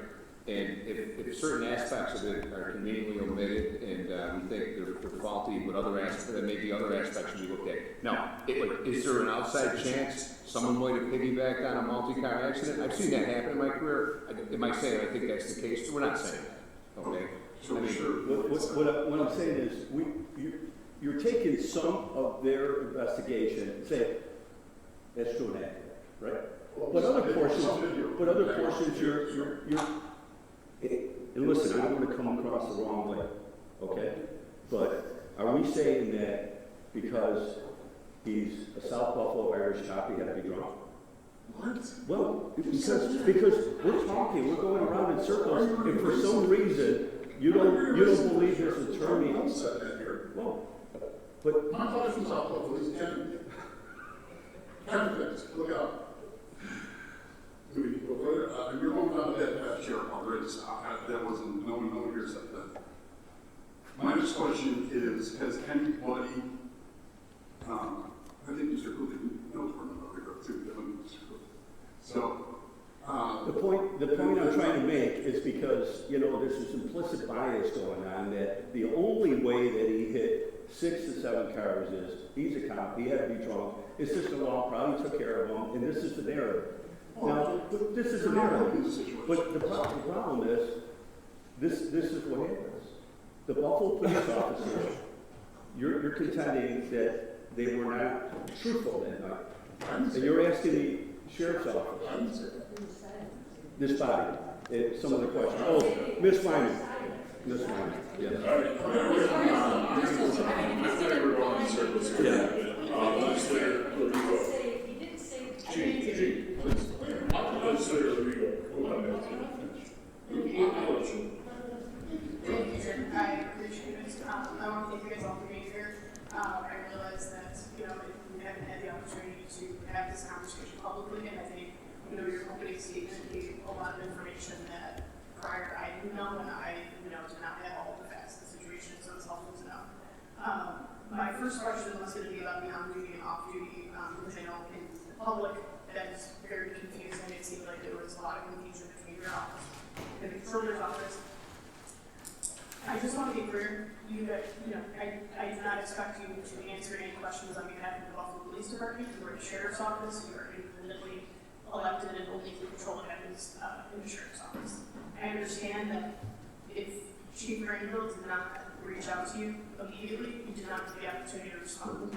In that situation, would it have been usual to have the Buffalo Police Department call you and say, hey, we need you there, we need you to do an evaluation? I'm not asking you to hypothesize, but in a call like that, would they typically make the call to you to give an evaluation? Would it be normal to call our agency? Yes. The Buffalo Police Department? Yes. I wouldn't say it would be normal, but I wouldn't say it would be abnormal if they did.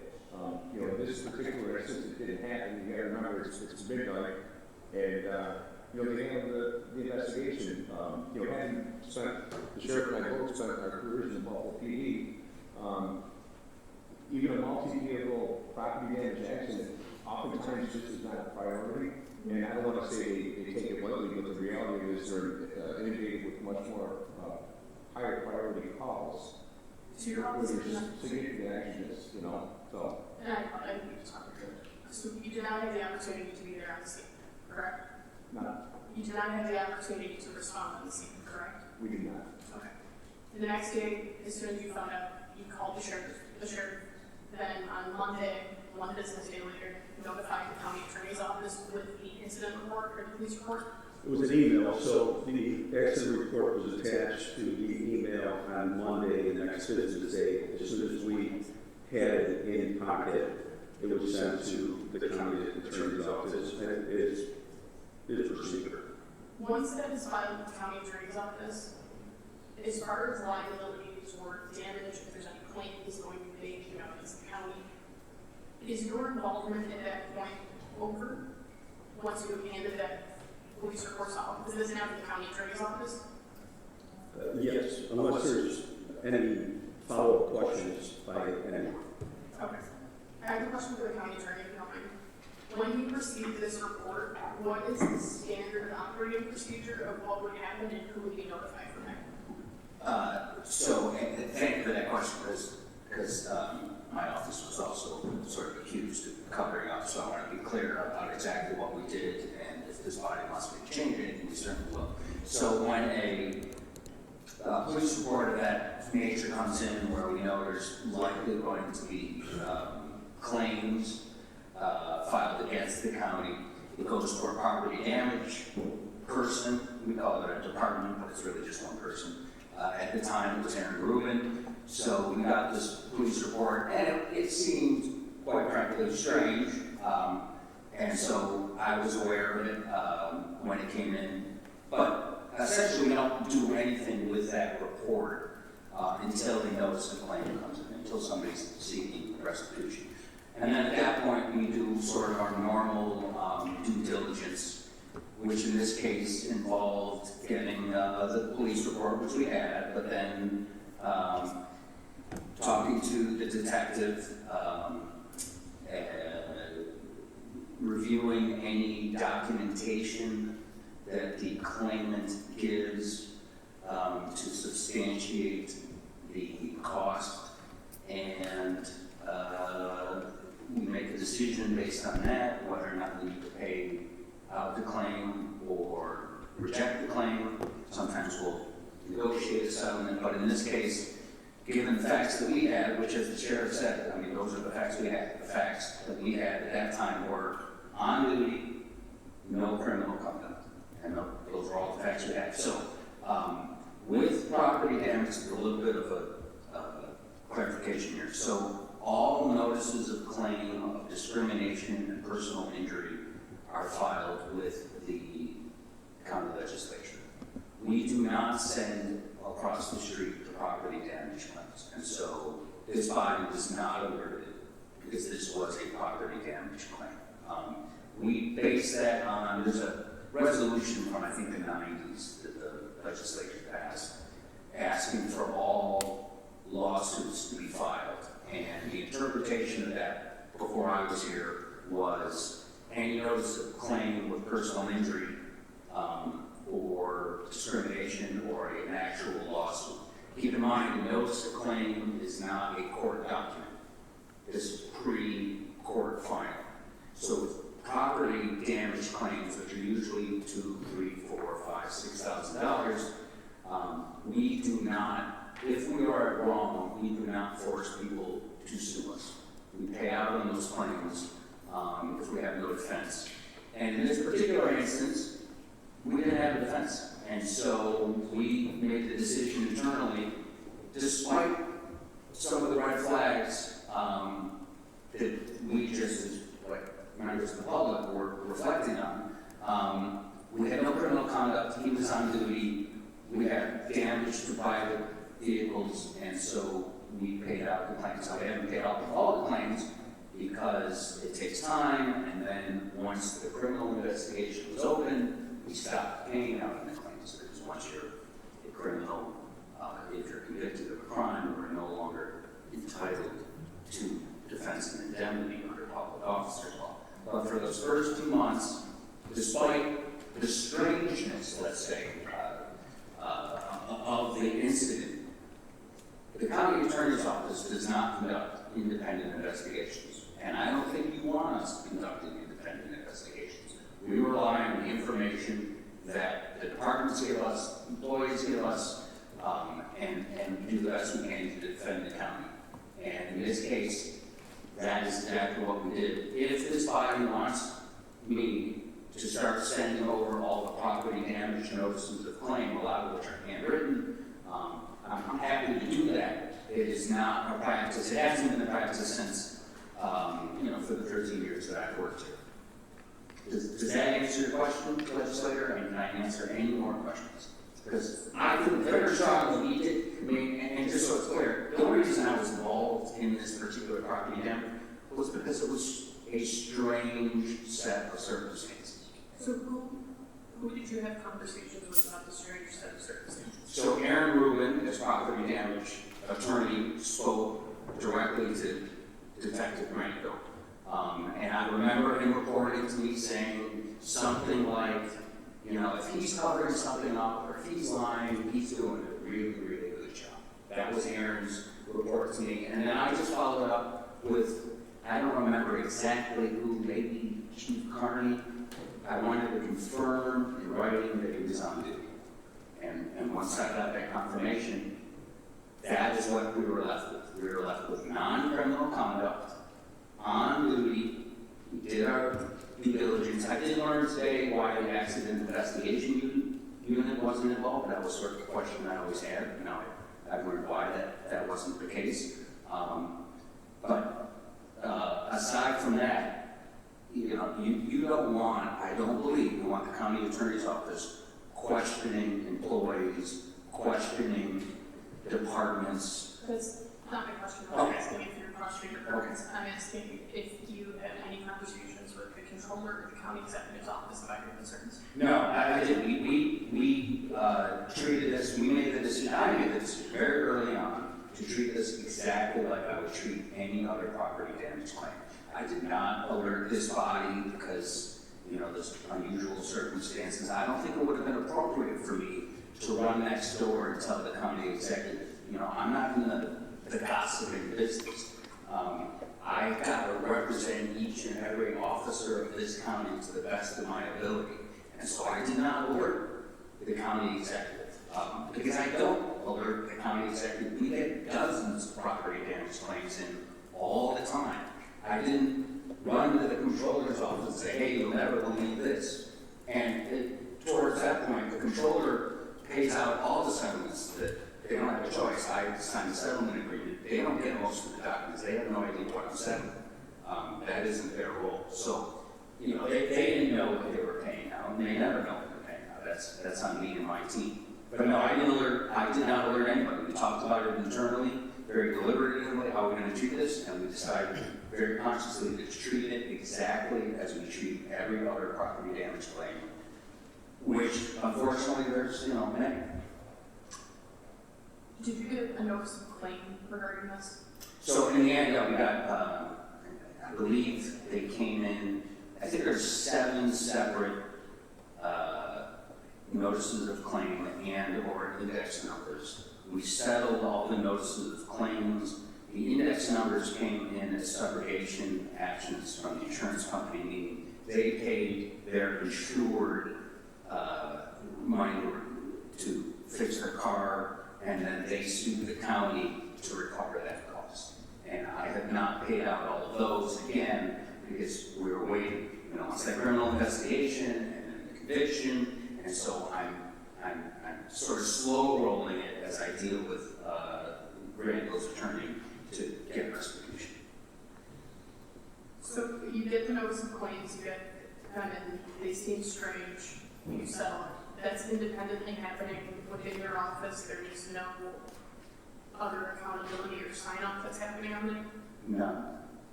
So even though it was strange, and it was, you know, in 2024, when those went out, it just went to the controller's office and the checks go out. Correct. That's the way the process of settling works. Right. And we get, I mean, you know, we get a lot of, I mean, the notices of claim, which I send many of them here, there's a lot of weird stuff that goes on in those claims. And so, you know, obviously this one had its own weirdness to it, and I admit that, but I stand by how we treated it. We treated it exactly as we treat every other notice of claim. You know, and I'm mindful that I'm appointed by the county executive, but I have to represent to the best of my ability all elected officials of different parties. And it would have been, I think, inappropriate for me or my staff to run around, you know, investigating something that had been investigated by the Buffalo Police. I just don't think that's our responsibility or role. I don't think that's appropriate. As a county legislator, I'm concerned that, you know, when something looks like this or is strange, that decision making isn't one that we're made aware of until we read about it. And just maybe it's a larger process conversation we need to have a conversation about. I mean, we see what you send over, and a lot of these lawsuits are redacted. We don't know what necessarily information is really going on. So I guess maybe this could be a larger conversation about that process, because it's concerning that this went from, you know, the administration to the controller's office, and check went out, and here we are today. So, you know, I do have concerns about that process. I understand that, you know, it's a complicated one, and you treat it the same, but this might be we need to have a larger conversation about that process. I do have one more question for the sheriff. So again, you know, I appreciate you being here to answer questions. I know that you're here around the level, and I appreciate that integrity and honesty. When it comes to mental health, obviously, you know, first responders, it's frequent. It's a frequent problem. Is there a process, and I'm sure there's HIPAA laws, and I don't, you know the right answer is here, but if you do have an officer that's on some sort of medication that can impair his judgment or her judgment, is there any process that you would be alerted or notified, or do you even have any right to know? Yes, so, you know, since taking off as legislator, we really made the governance program much more robust. Our people now have a peer program that they could get on the phone 24/7 and notify the Western Europe peer hotline, which is manned by police officers or former police officers. Until I became sheriff, I was on that hotline. And, you know, a lot of times it's every issue that everybody else has in the community. What we see is not only in the community, but in law enforcement, we see a huge surge in mental health. And it's, you know, it's trauma. You know, you can't get out of your mind seeing that child, somebody who's overdosed, dead, laying in an apartment. You know, it just builds up until it finally spills out. We try to be proactive in that we tell our people to watch each other's brothers and sisters' backs and see if there's any unusual behavior. The only thing that we saw, now looking back, is that he went to the hospital 2 weeks prior, but it wasn't conveyed to us by him that it was anything to do with mental illness. It was physical. So, but as you know, everybody knows, you have heart palpitations, and you might think you're going to stroke or heart attack or something because of the uncontrolled anxiety, right? And the blood pressure go through the roof and everything else. So, yes, and you know, tonight we're actually hosting, Erie County's hosting the New York State Sheriff's Institute fundraiser to build a new place by the Finger Lakes that's going to be a facility to address the thousands upon thousands of law enforcement and first responders with mental health issues, so they could go somewhere. Because it's unique, and you know, and the question was posed, you know, a lot of these facilities, what happens is, you know, you have mental health issues, okay? And the person that's going there is not really all that excited about going with people that have heroin issues and cocaine issues and, you know, prescription or opiate issues and stuff like that. So it's important for us to really, you know, for this to really be successful, it's got to be confidential. But now we have peers within the correctional facility, the holding center, police services, our reserves. And if you need help, this is 2025. This generation's getting a lot better. It's not like that tough, you know, generation where, hey, don't say something, if your mind's broken, you're going to the rubber gun squad. You know, we tell people to proactively come forward. And if you do, we'll try to help. But you can't, if they're running out of medication, it's not within any of your rights as an employer to say you have to report that to us. Correct. Okay. Thank you. Thank you, Sheriff.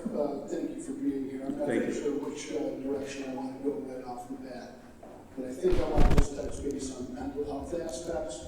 I know not every camera's still here, but that is one that I think really should be the story coming out of today. I do think, you know, there was a lady who came here about a year ago. She ran a mental health clinic on the east side of Buffalo. And I definitely had the stereotypes that you're talking about regarding mental health a year ago. And she came here, I wish I could remember her name, and she said to her, or for her, good mental health was an hour of the Golden Girls and a pint of ice cream.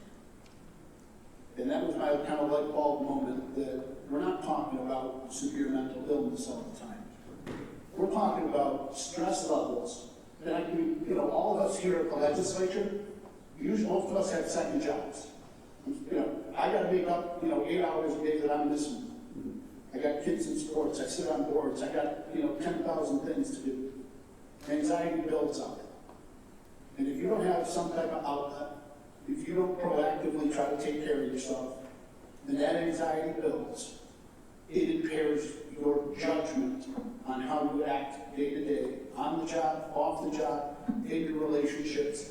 I'm talking about my life, but when you're sitting there and you have to carry a gun to your job because of the stress and the added dangers, I can't even imagine.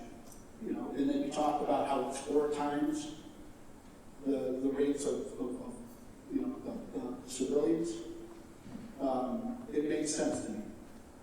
And if one thing comes out, I'd love to see some stories written.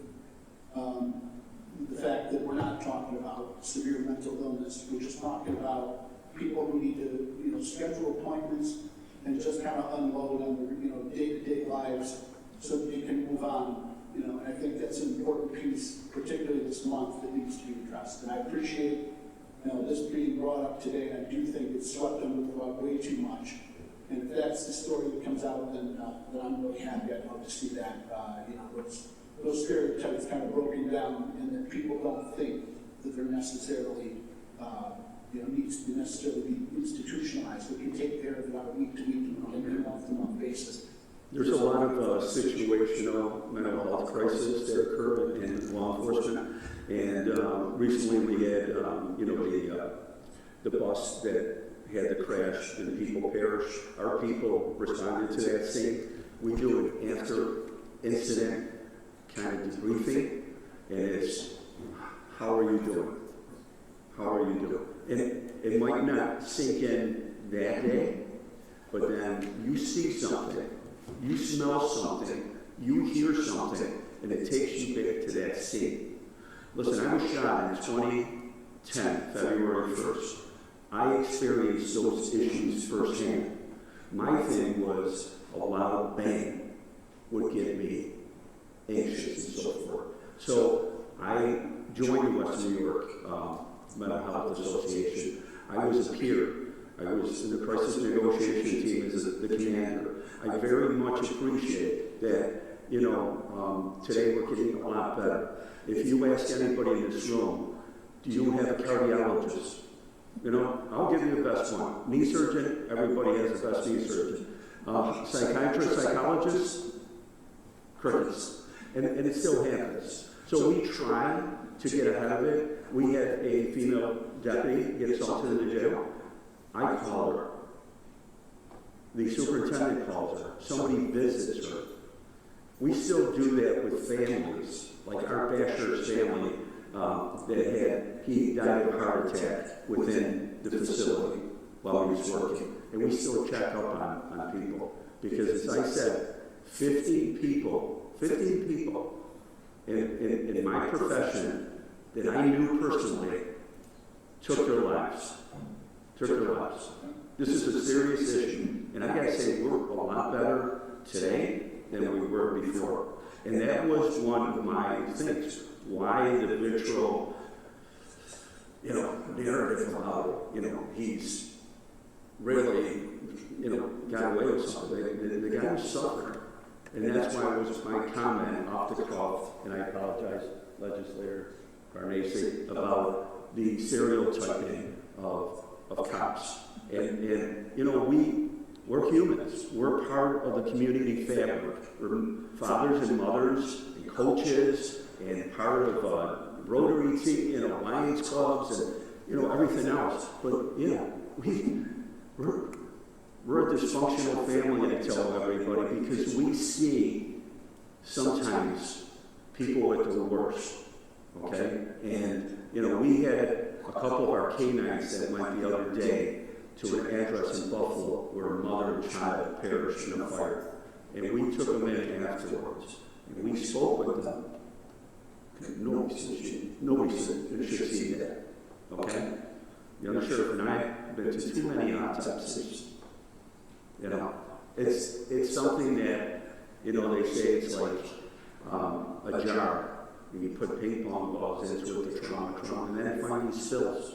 But we never thought that DJ Granville was going through this. We don't know until we know.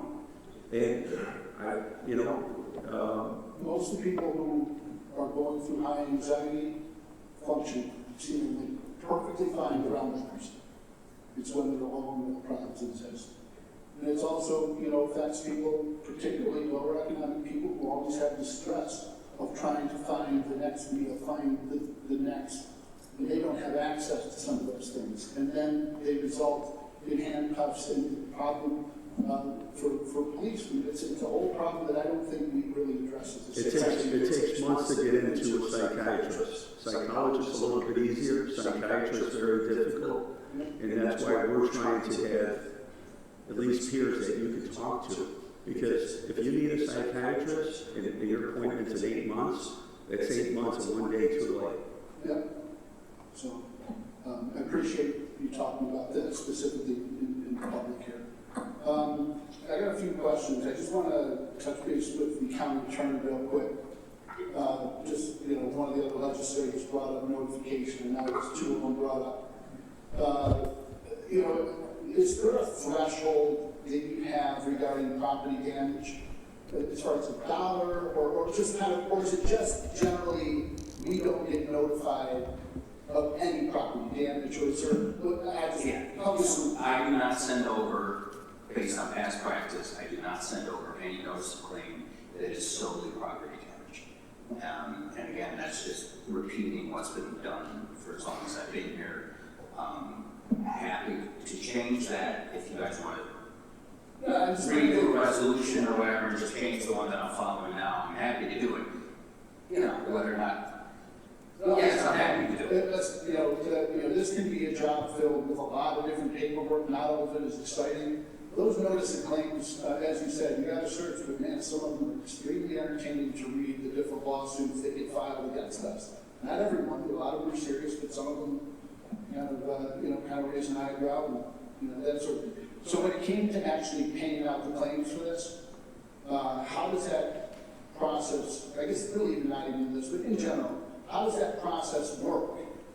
If there is something that seems a little abnormal, like frivolous, or, you know.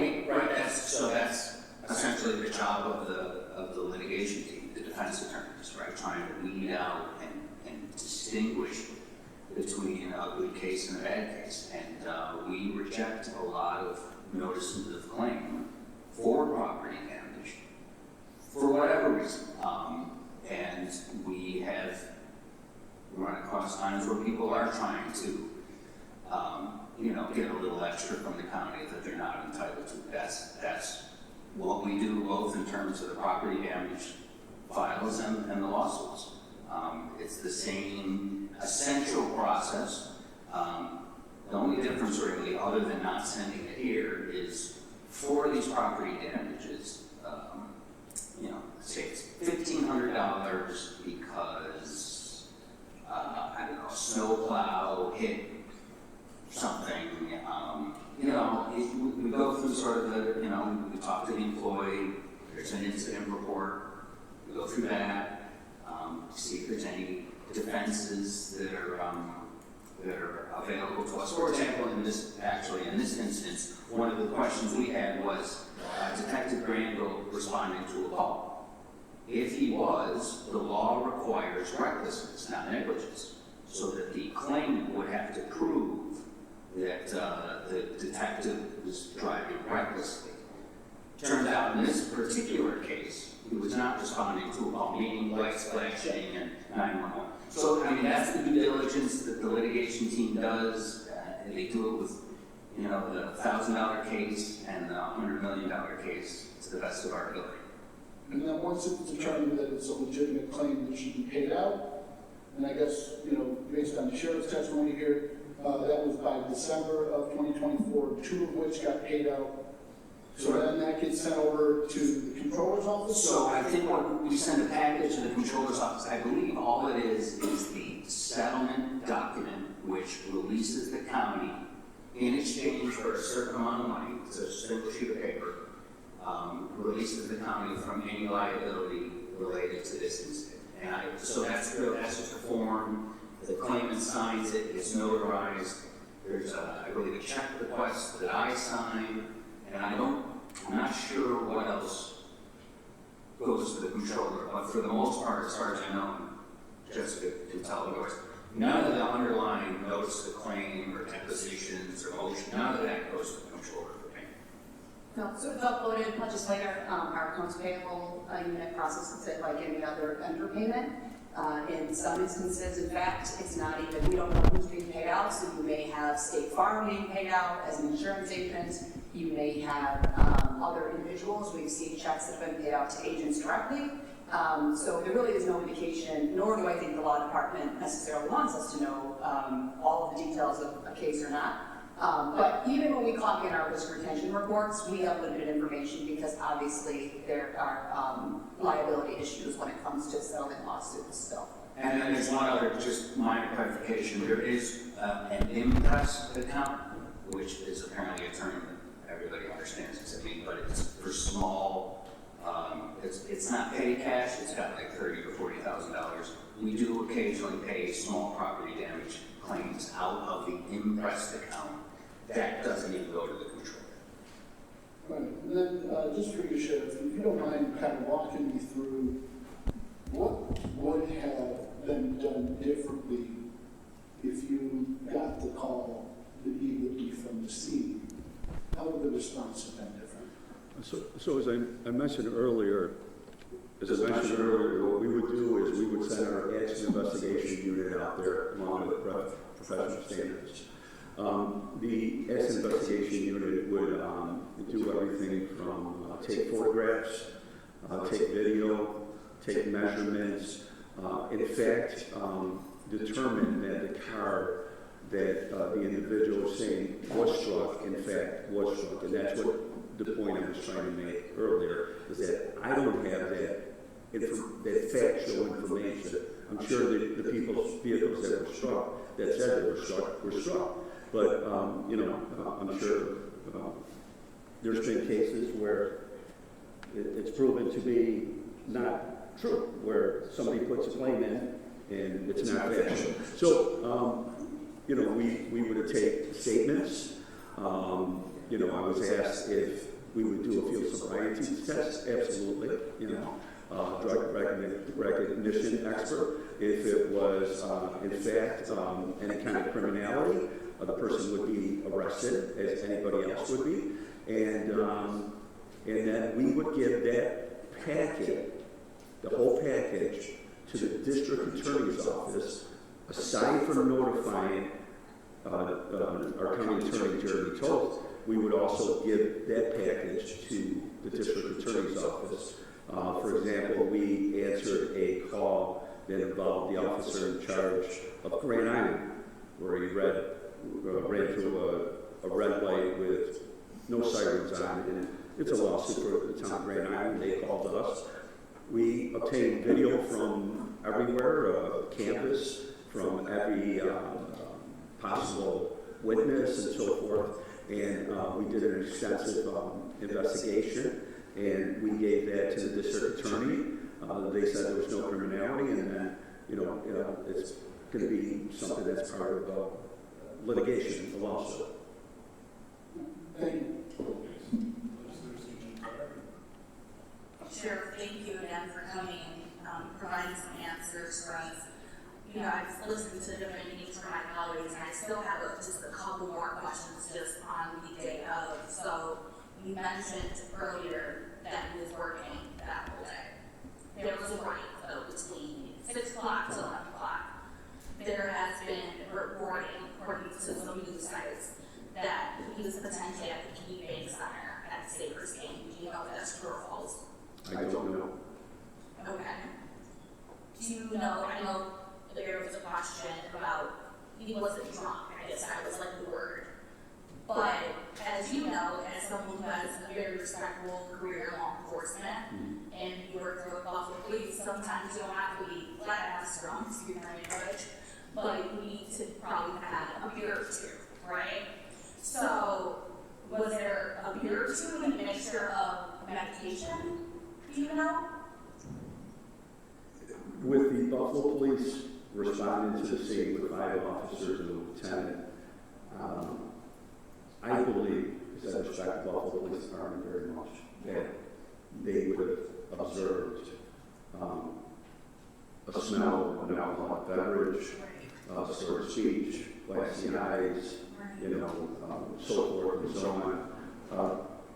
We were giving an accident report that stated that he was given a summons for driving down the wrong street, driving one way driving the wrong way on one. There was nothing. There were indicators then, and then fast forward to the special prosecutor, who has the ability to then, further. It has the investigator's office to determine all that, and what we found out was that his attorney, Terry Connor, stated in court that he was giving prescription medication. So we had no information as to or drinking 1 beer or 2 beers or anything. There was no indicia whatsoever of alcohol being in. it's interesting, and I know you probably know this case back and forth, because you have to deal with it within your department, but supposedly there was a witness that saw bottles on the floor of his car. There was, a lot of those type of alleged rumors. So I guess my question would be, when you guys were doing your internal affairs investigation, I know that I'm sure that you received some testimony from Chief Granville, but did you guys want to obtain any video footage on top of that? Usually when there's an incident, you would want as much evidence as possible, right? Text messages, videos, that's like usually part of the case. I'm not law enforcement, but usually that's what you would need some evidence before you close the case completely, or before you can even make a judgment on the right discipline actions. So I guess, did you try to obtain anything else? Well, the investigation was led first and foremost by Buffalo Police. I have to know that. Right. And then the special prosecutor. As far as the witness, the information I have on that witness was stated in the media. I don't know what happened as far as the special prosecutor's investigation to that witness. I would think if that was in fact true and accurate, that it might have been a different outcome. But no, to answer your question, no. So usually when someone gets in an incident, and if there's supposedly like 6 cars, you guys didn't want to do a drug test to just making sure that you guys were on the clear about it. Like, for example, Home Depot, if you're working on the tools and you cut yourself, they usually try to make you take a drug test to make sure nothing's in your system, right? He was operating a county vehicle. He hit not one vehicle, but multiple vehicles. There wasn't something inside you as someone who's been in law enforcement for so long say, hey, just to be on the clear, we're probably going to get questions about this. Please take the drug test to make sure that we can provide that in our internal investigation. Well, you would think if there was any indication of any kind of drugs or alcohol that would have been done that night, be it through a drug recognition expert or a warrant to be obtained by the Buffalo Police Department for a blood test. As you know, we were notified 8 to 9 hours later, which there's no way that we would be able to, as you know, sir, obtain any kind of search warrant for a blood test because too much time has transpired and what could a person consume. I've seen through my law enforcement career that if you're not at the scene and if the scene is not processed properly the day of, a year from now, it's the same.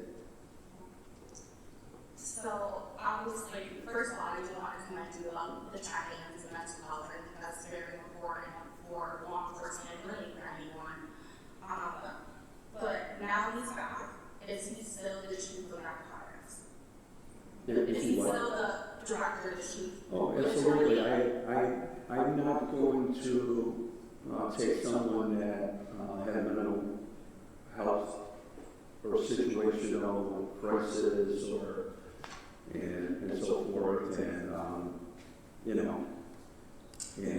have him come back, and he's had a great career, and he's well respected throughout Western New York law enforcement community, legal community, and he is the chief of narcotics. And the day that, March 11th, we were actually doing a press conference on the large seizure of poisonous drugs and illegal handguns and so forth when we were asked about the allegations of the investigation not being done properly. Do you know, and you may not know this answer, but do you know after the incident if his license was suspended or anything in that result? Because I know I asked you earlier if he received a vehicle, you said yes, he has. His license is valid. Our professional standards division routinely runs different people, and in this case, obviously, we ran his license. Believe it or not, sometimes it comes back that somebody forgot to pay their insurance and their license is suspended. So we notify the person, and until they fix it, they're not to drive any vehicle, let alone kind of vehicle. Sheriff, thank you for coming here again and answering all these questions. I know this has been a long time coming, so I appreciate that. And the biggest thing is that I look forward to seeing if there's any future policy that you could put in place to prevent this. Because what makes me feel very uncertain is that he was working from 9 to 6. He could be potentially anywhere between that time, and then he said he was going to get some tabs. Driving west side, you're correct, Mr. Sheriff, it's all ways most of the time, I agree with you. But it's concerning to not have some sort of procedure with these vehicles, because I know they're 24 hours, but it's just, gets a little muddy, as we can tell here. And I've spoken about that before regarding the take-home policy of the Erie County Sheriff's Office. We cover the 4 corners of Erie County. Erie County is 1,000 square miles. We cover approximately 650 square miles, from Grand Island to Moosehead, from Sardinia to Grant, including the Second Nation of Indians. We don't have a dedicated location to safely put our vehicles. It's not just the Erie County Sheriff's Office policy, it's a policy of many throughout the whole nation of county sheriffs. And if you go to different states, you'll see a county sheriff vehicle, or New York State troopers do the same. They'll be parked in the driveway because it's easier to have the deputy get in their vehicle and respond to the call. I've also said before, during the killer storm that we unfortunately had, our deputies responded to 911 calls. We didn't have to go to a central location and try to dig out and go somewhere. Our deputies were boots on the ground, driving their vehicles, and it's the most efficient and effective way. If we find a different way, I guarantee that I'm open to do anything else. So you are open to maybe take a look and see what other agencies, based on this incident, is never bad to look at. I promise you this, as sheriff, while I'm here, whatever amount of time that is, I will continue striving to make it the most professional and best law enforcement agency in the state and the country. I'll try everything possible. I'll go steal the wheel from somebody else. We don't have to make the wheel and make it better for you. And we've done a lot. I mean, if you look at it, when we took office, the DOJ had an oversight. The Attorney Generals had an oversight. We brought auditors in. We brought people to do accreditation. We want to get better. We're working, do I say it right again? With our county attorney to make better policies and procedures. And they're going to do a deep dive and get better, because what we see is over the years a policy that was done in 1998 was then amended in 2005, and we need to consolidate all that. It's a lot of man hours, and like I say, it's costly. And then when we do it, we want best practices to be implemented, and then there's training. So it's a whole process, but we're getting there. Absolutely. So I guess the biggest thing is I believe that this lottery is probably interested in seeing some options for take-home vehicles and how we can do that better. I think for both sides of the aisle, we always want to be efficient, and what we also need to be, I would say, working together to ensure that incidents don't repeat stuff. Yes. And this is not one vehicle, and this is 6 to 7 vehicles. This is not a look for your department, your county as a whole. So if there's challenges, I will sure shoot them your way. So thank you so much. The most vehicles that we have damaged are marked vehicles striking deer. but that's the areas of the county that we cover. And, yeah, unfortunately, is what comes with the territory. How many vehicles do you have then? In your fleet? That's a really good question. I'll get back to you. Okay, sure. My first question was that when you lost the opportunity to go there that day, the next day, why didn't you get the body cam at that point so that you could see the demeanor of Granville, you could see the city vehicles that were damaged, you could see the scene, and so why didn't you get that body cam when that chance to go there that day was taken from you? Because we didn't have the deputies respond, we didn't have the body cams. From Buffalo body cam. Oh. Buffalo's doing the investigation. It's a very well-respected department. They had 6 officers there. I think that's a question that needs to be asked of their lieutenant, their captain, their chief, their deputy commissioner, and commissioner. Oh, why you didn't ask for it? I should ask them. I should ask them why No, you didn't ma'am. ask for them. No, ma'am.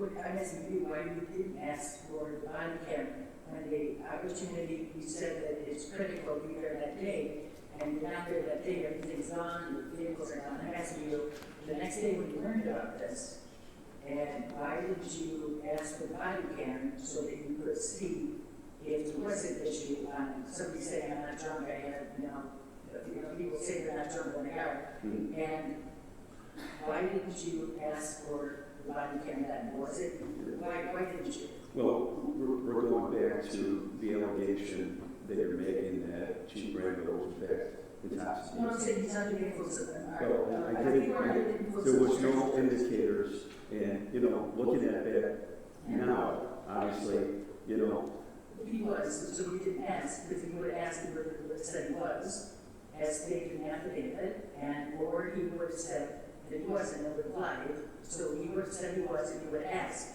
Unless you just asked him, I shouldn't ask about this, should I ask about this? I'm saying that you chose not to ask, he chose not to volunteer. To volunteer. Volunteer when he was under the influence of prescription drugs. Right? So he chose not to volunteer, and you chose not to ask. About prescription drugs. I go back to, I asked him if he was intoxicated. Yes, And he told me he wasn't. The Buffalo police officers, the 5 Buffalo police officers, and the lieutenant that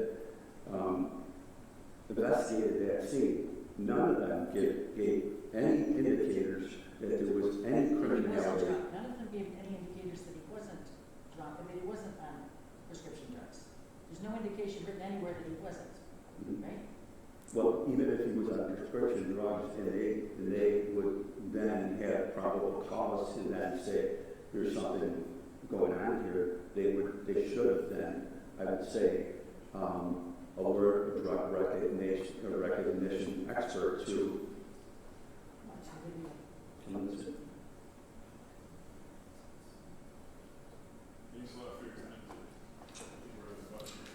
Thank you. I appreciate the opportunity.